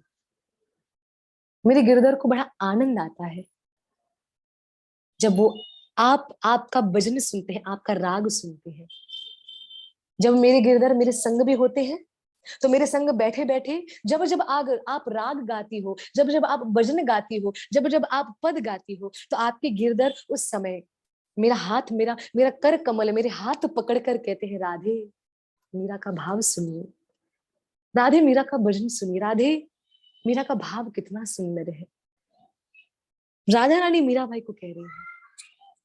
मीराबाई राधा रानी का दर्शन करते हुए रोने लगी, बहुत रोने लगी राधा रानी का दर्शन करते हुए मीराबाई, और दर्शन करते हुए कहने लगी, आप कृपा करिए, हम एक भजन गाते हैं, वो भजन मीराबाई के पद से ही बना है। कौन सा? ऐसी कृपा करो श्री राधे, दीजो वृंदावन को वास, ऐसी कृपा करो श्री राधे, दीजो कृष्ण चरण को वास, वृंदावन को वास लाडली, कृष्ण चरण को वास, ऐसी कृपा करो श्री राधे, दीजो वृंदावन को वास। मीरा, वृंदावन का वास अगर मैंने तुम्हें दे दिया, वृंदावन में रहोगी कैसे? प्यारी श्यामाजू कह रही है, मीरा को कह रही है। हमारी प्यारी मीराबाई कहने लगी, भूख लगे तो मांगने जाऊं, ब्रजवासिन के जूठन खाऊं। राधा रानी, जब भूख लगेगी तो मांगने जाऊंगी और ब्रजवासी का जूठा भी खाऊंगी। चलेगा, मुझे चलेगा, मैं नहीं सोचूंगी कि मैं रतन सिंह राठौड़ की पुत्री हूं। मैं नहीं सोचूंगी भोजराज की पत्नी हूं, मैं नहीं सोचूंगी महाराणा सांगा की बहू हूं, मैं नहीं सोचूंगी राजस्थान की राजकुमारी और महारानी भी हूं, मैं नहीं सोचूंगी। भूख लगे तो मांगने जाऊं, ब्रजवासिन के जूठन खाऊं। राधा रानी, प्यास लगे यमुना जल पीवो, प्यास लगे यमुना जल पीवो, सेवा कुंज करो विहार, ऐसी कृपा करो श्री राधे, दीजो वृंदावन को वास। मीरा, तुम्हें वृंदावन में चलो भोजन भी हो गया, जलपान की व्यवस्था भी हो गई, ब्रजवासी जो मेरे ब्रजवासी हैं उनका तुम जूठन, उनकी महाप्रसादी खाओगी, जल भी यमुना जल पी लोगी। करोगी क्या? आगे क्या करोगी? आगे मीराबाई कहती है, राधा रानी सुनिए, मीराबाई कह रही है, अपने पदों में मीराबाई ने गाया है। आगे मीराबाई कहती है, गोवर्धन परिक्रमा जाऊं, मानसी गंगा खूब नहाऊं, गोवर्धन परिक्रमा जाऊं, मानसी गंगा खूब नहाऊं, और श्याम कुंड और राधा कुंड में, श्याम कुंड और राधा कुंड में नित उठ करूं प्रणाम, ऐसी कृपा करो श्री राधे, दीजो वृंदावन को वास। राधा रानी मुस्कुराते हुए कहने लगी, ये तो मैं तुम्हें गोवर्धन का वास दूंगी, ये तो मैं तुम्हें गोवर्धन का वास दूंगी, और वृंदावन का वास दे भी दूं तो और क्या करोगी वृंदावन में। राधा रानी थोड़ा बातें करने लगी ललिता मीराबाई से। मीराबाई कहती है, राधा रानी वृंदावन में रहकर मैं करूंगी, वृंदावन परिक्रमा जाऊं, यमुना जी में खूब नहाऊं, वृंदावन परिक्रमा जाऊं, राधे यमुना जी में खूब नहाऊं। राधा रानी और क्या करूंगी, जो हित हरिवंश महाप्रभु के लाडले हैं उनकी राधा वल्लभ, राधा वल्लभ करु मंगला, राधा वल्लभ करु मंगला। पद में आते हैं, मीराबाई ने सभी मंदिरों का नाम लिया है, मैं भी लेना चाहूंगी आप भक्तों के सामने। राधा वल्लभ करु मंगला, मंगल आरती उनकी करूंगी, किनकी? राधा वल्लभ करु मंगला, राधा रमण करु मंगला, गोकुलानंदन करु मंगला, गोपीनाथ करु मंगला, मदन मोहन गोविंद देव दामोदर श्याम सुंदर करु मंगला, और बिहारी जी करो श्रृंगार। बिहारी जी की मंगला आरती नहीं होती, बिहारी जी की श्रृंगार आरती करूंगी। पर राधा रानी कृपा करिए, ऐसी कृपा करो श्री राधे, दीजो वृंदावन को वास। मेरी प्यारी श्यामाजू ने मीराबाई को गले से लगा दिया, कहा मीरा वृंदावन तेरो, वृंदावन तेरो, श्याम सुंदर तेरो, वृंदावन तेरो, तू वृंदावन की और वृंदावन तेरो। राधा रानी की भी आज्ञा मिल गई। अब मीराबाई ने कहा, वृंदावन से देखूं मुझे कौन बाहर भेजे। जो सैनिक छूने आते मीराबाई को, श्रीमती राधा रानी के श्रृंगार के चमक से नेत्रहीन हो गए, अंधे हो गए, नेत्रहीन हो गए, आंखों से रक्त बहने लगा, चले गए, राजस्थान लौटकर चले गए, राजस्थान चले गए फिर से। मीराबाई ने, मैंने कहा था राधा रानी ने मीराबाई को दर्शन दिया, ऐसे दर्शन दिया। और कहाँ दर्शन दिया? मीराबाई के मंदिर में, वो मीराबाई का मंदिर जो आज हम और आप दर्शन करते हैं। अब मीराबाई वृंदावन की कुंज गली में आराम से रहने लगी, बहुत आनंद से रहने लगी। मीराबाई को बहुत आनंद आने लगा, बहुत आनंद आने लगा। दिन बीता, समय बीता, वृंदावन की कुंज गली में एक एक जना मीराबाई को जानने लगा। मीराबाई जिस गली से निकल जाती, मीराबाई जिसको छू कर निकल जाती, वो हरि का दीवाना गोविंद का दीवाना हो जाता और मीराबाई की तरह ही भजन करने लगा, भजन करने लगता। गोविंद मेरो है, गोपाल मेरो है, श्री बांके बिहारी नंदलाल मेरो है। गोविंद मेरो है, गोपाल मेरो है, श्री बांके बिहारी नंदलाल मेरो है। सब मीराबाई के संग में मिलकर भजन करते, कीर्तन करते, मीराबाई के चरणों को छूते, मीराबाई के जूठन खाने को तरसते। एक दिन मीराबाई को किसी ने कहा, मीराबाई, इसी वृंदावन में एक परम वैष्णव है जिनका नाम है श्रील रूप गोस्वामी। बोले श्रील रूप गोस्वामी महाराज की जय। हमारे 6 गोस्वामियों में से एक गोस्वामी है जिनका नाम है श्री रूप गोस्वामी, जो सबसे प्रथम गोस्वामी है, श्रील रूप गोस्वामी। मीराबाई को पता चला कि रूप गोस्वामी संत है, वैष्णव है, मुझे उनके पास जाना है। मीराबाई नहीं रुक पाती, मीराबाई के पांव नहीं रुकते जब मीराबाई संतों के बारे में सुनती थी। मीराबाई ऐसे साधु संग की प्रेमी थी। मीराबाई ने कहा, रूप गोस्वामी के पास जाकर मैं अपनी गिरधर लाल की चर्चा करूंगी, मुझे बड़ा आनंद आएगा जब मैं रूप गोस्वामी से सुनूंगी। क्षमा के जी, हरे कृष्णा कृष्ण कृष्ण हरे हरे, हरे राम राम राम हरे हरे। क्षमा कीजिए, मुझसे त्रुटि हो गई। श्रील जीव गोस्वामी जिन्होंने मुझे बताया, बहुत बहुत उनका धन्यवाद। हाँ, ऐसे करेक्ट करा करिए, बिल्कुल बिल्कुल आप कर सकते हैं। जीव गोस्वामी, क्षमा करिए। चंदन जी किन्होंने मुझे बताया, आपका बहुत बहुत धन्यवाद, आपने मुझे करेक्ट किया। श्रील जीव गोस्वामी, देखो 6 गोस्वामियों में से कैसे हैं। सबसे प्रथम श्री रूप गोस्वामी, सनातन गोस्वामी, रघुनाथ दास गोस्वामी, रघुनाथ भट्ट गोस्वामी, जीव गोस्वामी, गोपाल भट्ट गोस्वामी। जीव गोस्वामी कौन है? जीव गोस्वामी रूप गोस्वामी और गोपाल भट्ट गोस्वामी के भाई के बेटे हैं, श्रील जीव गोस्वामी। तो मतलब रूप गोस्वामी और सनातन गोस्वामी जीव गोस्वामी के चाचा हुए, ताऊ जी हुए, बड़े हैं। तो जीव गोस्वामी उनके संग में वृंदावन के लिए बहुत कुछ सीखा करते थे। और जीव गोस्वामी वो हैं जो बहुत बुद्धिमान है, बहुत बुद्धिमान, और ऐसे बुद्धिमान जिन्होंने ऐसे ऐसे शास्त्र लिखे, वो शास्त्रों को पढ़ते ही मन में भक्ति उमड़ आती है, मन में भक्ति उमड़ आती है। और रूप गोस्वामी और सनातन गोस्वामी, उन्होंने ही जीव गोस्वामी को शरण में रखा।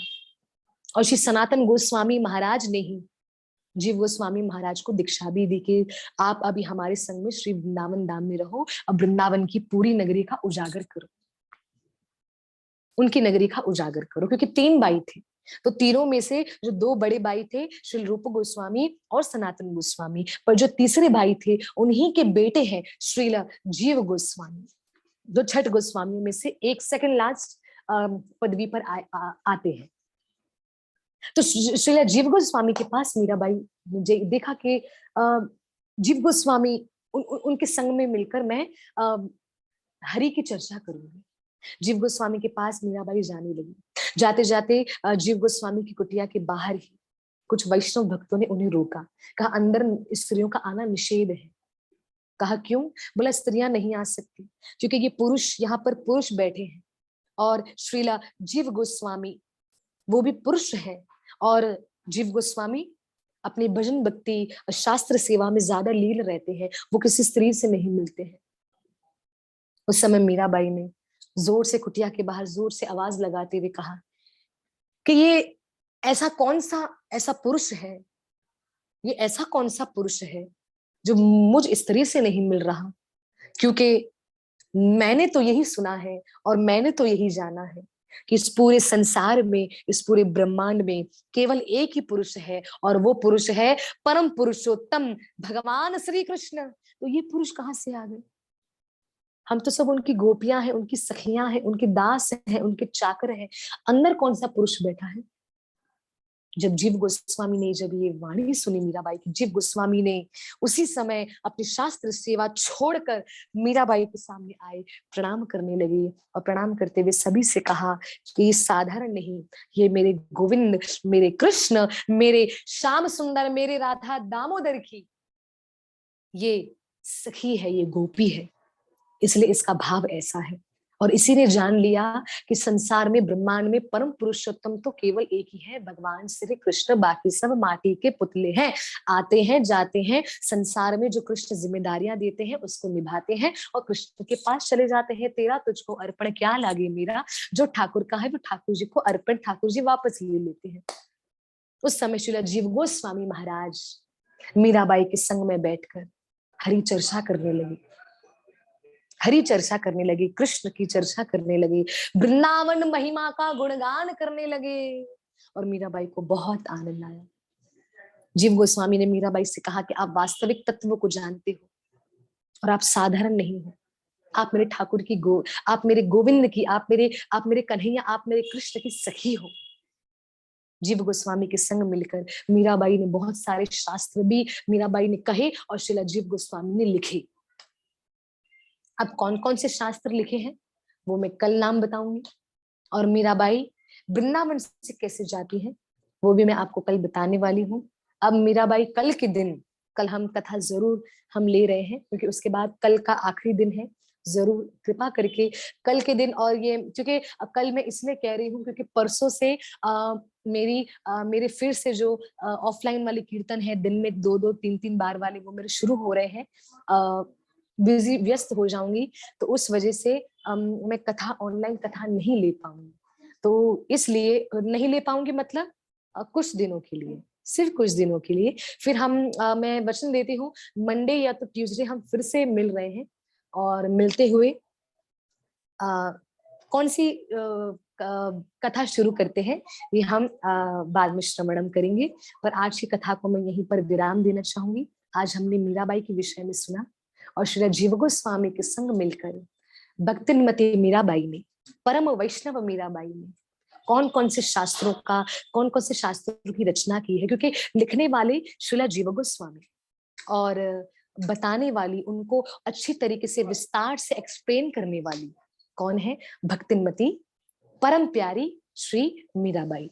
तो मीराबाई का कहना और श्रीला जीव गोस्वामी का लिखना, तो आप बताइए ये इन दोनों का मिश्रित स्वरूप अगर हमें मिल जाए तो इससे बड़ी कृपा हमारे जीवन में और क्या हो सकती है, और क्या हो सकती है, और क्या हो सकती है।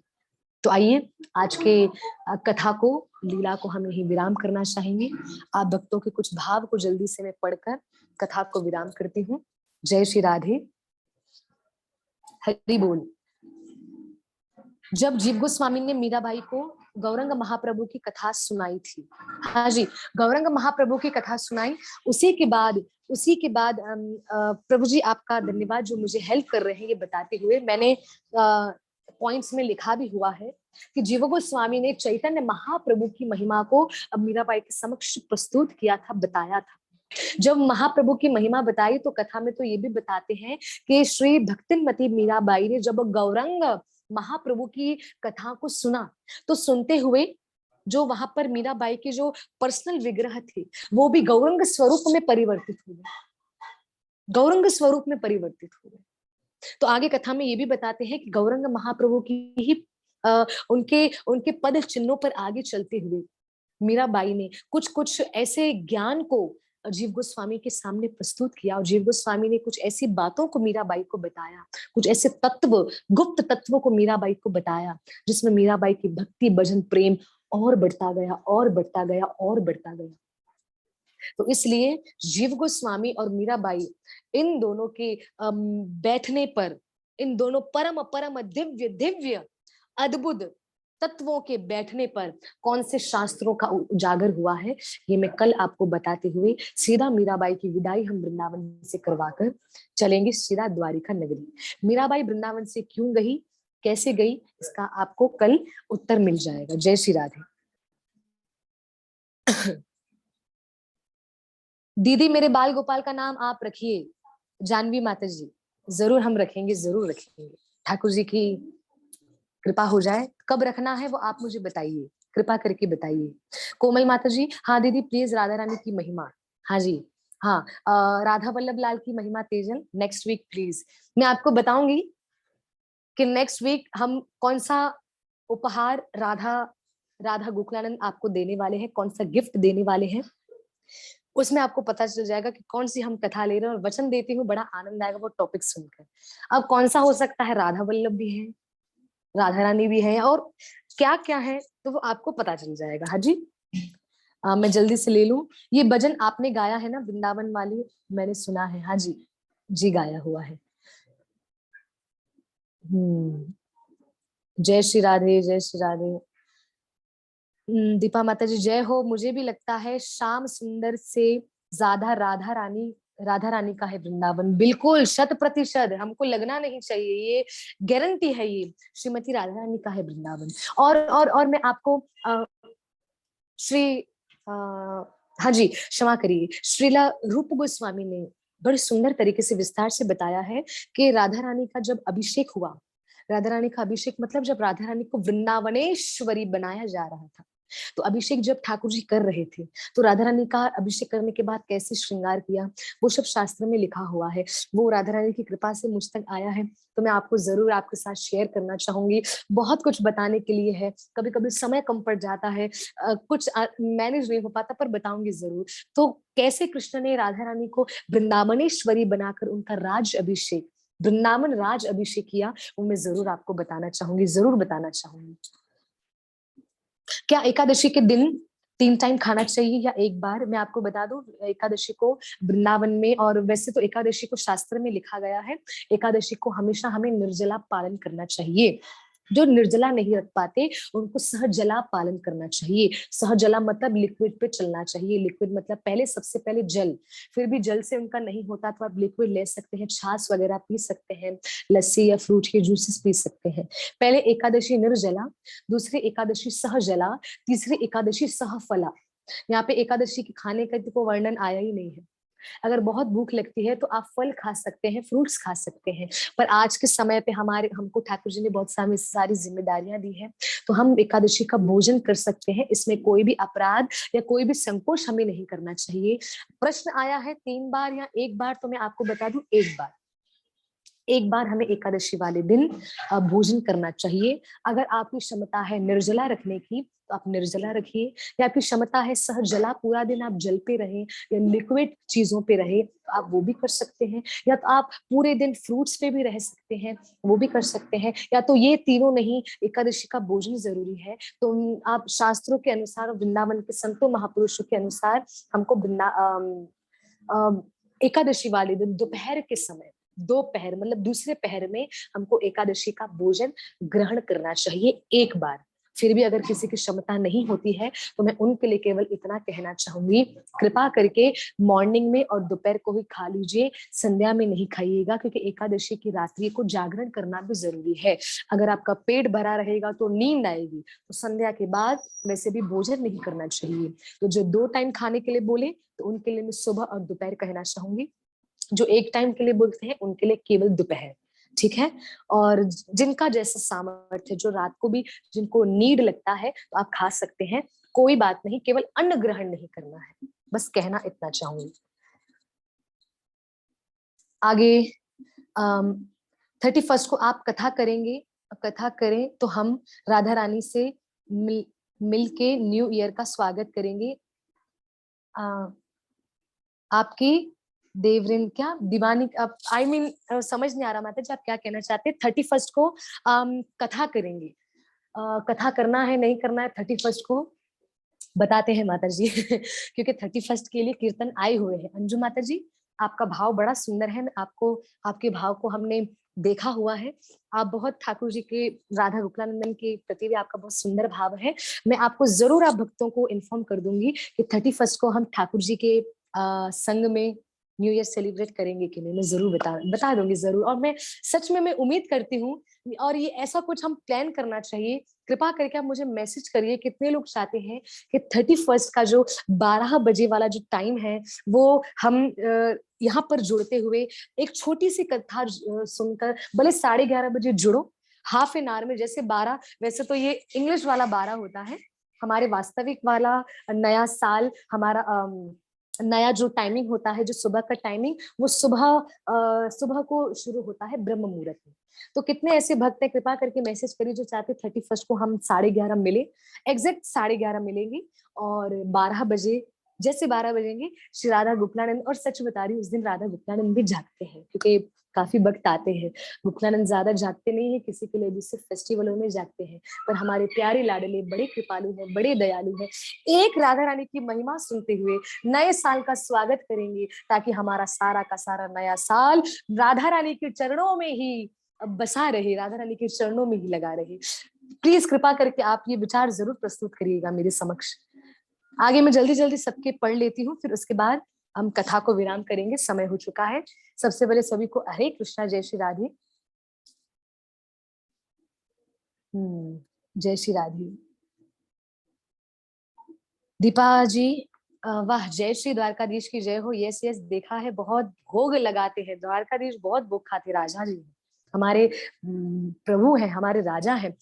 दीपा माता जी, राजेंद्र दास महाराज के वचन, नाम वाणी जन्म शाम नाम वाणी जहां शाम शाम वहां। क्या बात है, जय हो, बहुत बहुत बहुत बढ़िया।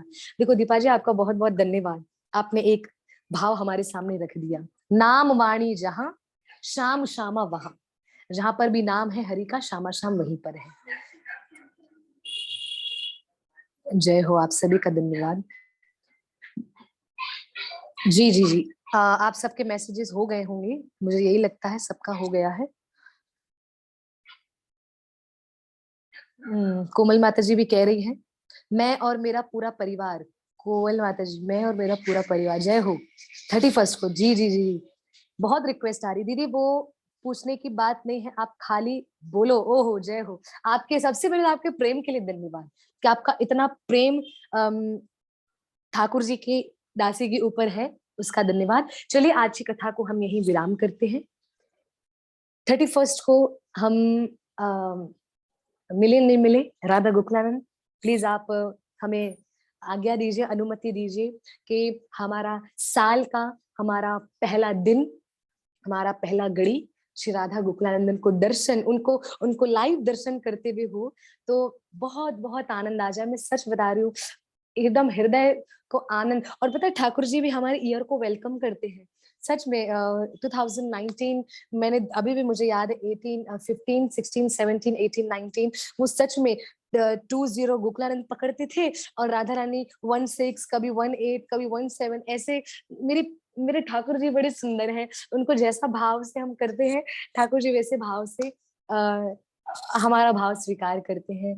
तो मैं यही उम्मीद करती हूँ कि राधा गोकुलानंद, आप कृपा करके हमें ये अनुमति दीजिए कि साल का पहला साल, पहला दिन, पहली घड़ी हम राधा नाम कीर्तन करते हुए करेंगे। जय हो, जय श्री राधे। राधा नाम कीर्तन करते हुए और राधा गोपानंदन की छवि देखते हुए हम साल की पहली घड़ी को स्वागत करेंगे। और मेरा मेरा ये मेरा विश्वास है कि श्री राधा गोपालनंदन भी देखिए बहुत मुस्कुरा रहे हैं। जय हो। चलिए मैं आपको दर्शन करा दूं यहाँ, वरना यहीं से डांट पड़ जाएगी, दर्शन करवा दूं। चलिए, आप सभी का धन्यवाद। सभी प्रेम से मेरे साथ हाथ हाथ उठाकर बोलिए, हरे कृष्णा कृष्णा कृष्णा हरे हरे, हरे राम राम राम हरे हरे। श्री श्री राधा गोकुलानंद की जय, श्रीमती राधा रानी की जय, श्री परम भक्तिमती मीराबाई की जय, श्री वृंदावन बरसाना मायापुर धाम की जय, श्री गुरुदेव भक्तिपाद की जय, परम गुरु श्रील प्रभुपाद की जय, समस्त वैष्णव भक्त वृंद की जय, आज के आनंद की जय, निताई गौर प्रेमानंदे, हरि हरि बोल। आइए मैं प्यारे ठाकुर का दर्शन करवा दूं। जय श्री राधे।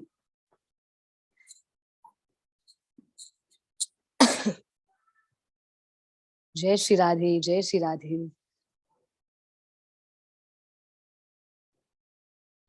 जय राधे, श्री राधे, राधे राधे प्रिया प्रिया, प्रिय श्यामा,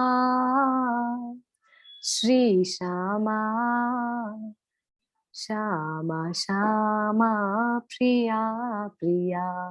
आप प्यारे गोकुलानंद की मुस्कान आप देख सकते हैं, मुस्कुरा रहे हैं। अभी तो जब हम एकदम पक्का कर लेंगे, और मैं तो विचार कर रही हूँ, मैं चिंतन कर रही हूँ, वो समय कैसा होगा, तब कितने मुस्कुराएंगे जब हम साल का पहली घड़ी जब हम स्वागत करेंगे गोकुलानंदन के संग।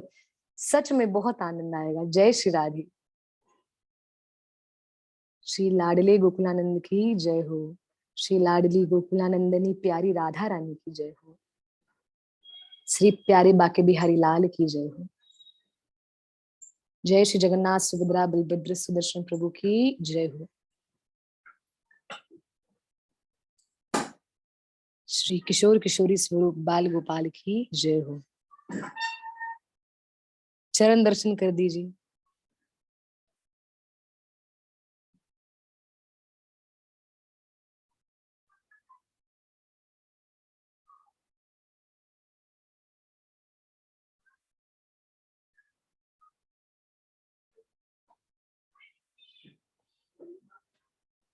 आप सभी को दर्शन हो रहे होंगे। जय श्री राधे।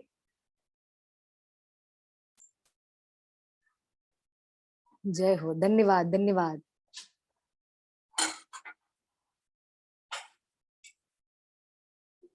जब से श्री भक्तिनमती मीराबाई की कथा का हम श्रवणम कर रहे हैं, तब से प्यारी श्रीमती राधा रानी अपने पास मोर पंख को अवश्य धारण कर ही रही है। ये लीला का चिंतन आज हम कर रहे थे श्रृंगार करते समय, तो हमने कहा श्रीमती राधा रानी भी मोर पंख धारण ठाकुर जी तो करते ही करते हैं, पर प्यारी श्रीमती राधा रानी भी कर रही हैं। मानो राधा रानी भी भक्तिनमती मीराबाई के जीवन चरित्र की महिमा को सुनकर बहुत प्रसन्न है, बहुत प्रसन्न है। ऐसा मेरा भाव है। राधा गोकुलानंद बहुत ज्यादा खुश है क्योंकि मैं उनके समक्ष बैठकर हमेशा कथा करती हूँ, तो राधा गोकुलानंदन भी सुनते हुए मुस्कुराते हैं। उनकी प्यारी भक्त की कथा चल रही है। आप सभी के मैसेजेस का धन्यवाद जी। जी जी धन्यवाद। आपके मैसेजेस जो हैं, राधा रानी की असीम कृपा है जो ये आइडिया आए आया आपके मन में। रेनू रेनू माता जी, नहीं, ये मेरे मन में तो नहीं आया, ये भक्तों के मन में आया, उन्होंने ही हमसे कहा। तो बस राधा गोकुलानंदन के द्वारा हम भी कह रहे हैं कि ठीक है, हम आपकी सेवा में जुड़ जाएंगे। रेणु माता जी, आप भी जुड़िए राधा गोकुलानंदन की सेवा पर। 11:30 से 12 तक कथा, 12 बजे कीर्तन, भले 10 मिनट का ही हो। भक्तों का न्यू ईयर राधा गोकुलानंदन के संग। ओह जय श्री राधे। अंजलि जी, आपने बात बोलकर मेरे को आनंद एकदम मग्न कर दिया। जय हो। धन्यवाद धन्यवाद। भावना माता जी धन्यवाद। और हरे कृष्णा सबका सबका धन्यवाद। जय श्री राधे। कथा को हम यहीं पर विराम करते हैं। 31 की सूचना आप सभी भक्तों को अवश्य देंगे, और 31 वाले दिन हम कौन सी कथा लेंगे, एक आई है चित्त में। पता नहीं राधा गोकुलानंद क्यों वो बार बार चित्त में दे रहे हैं, शायद वो बुलवाना चाहते हैं। चित्त में आई है, हम देखते हैं कैसे हम 31 वाले दिन 11:30 से 12 तक हम कथा करते हुए 10 मिनट का हरिनाम कीर्तन करते हुए नया साल हमारे प्यारे राधा गोकुलानंदन के चरणों में हम अर्पण करते हुए, उनको उनको निवेदन करते हुए हम इस नए साल में प्रवेश करेंगे। आप सभी का भक्तों का धन्यवाद। जय श्री राधे। हरे कृष्णा हरि बोल। कल हम फिर से मिल रहे हैं सेम समय, द्वारिकाधीश के पास। कल हमें चलना है मीराबाई के साथ। आज वृंदावन चले, कल द्वारका चलना है। जय हो। राधा रानी की जय हो। धन्यवाद। हरे कृष्णा।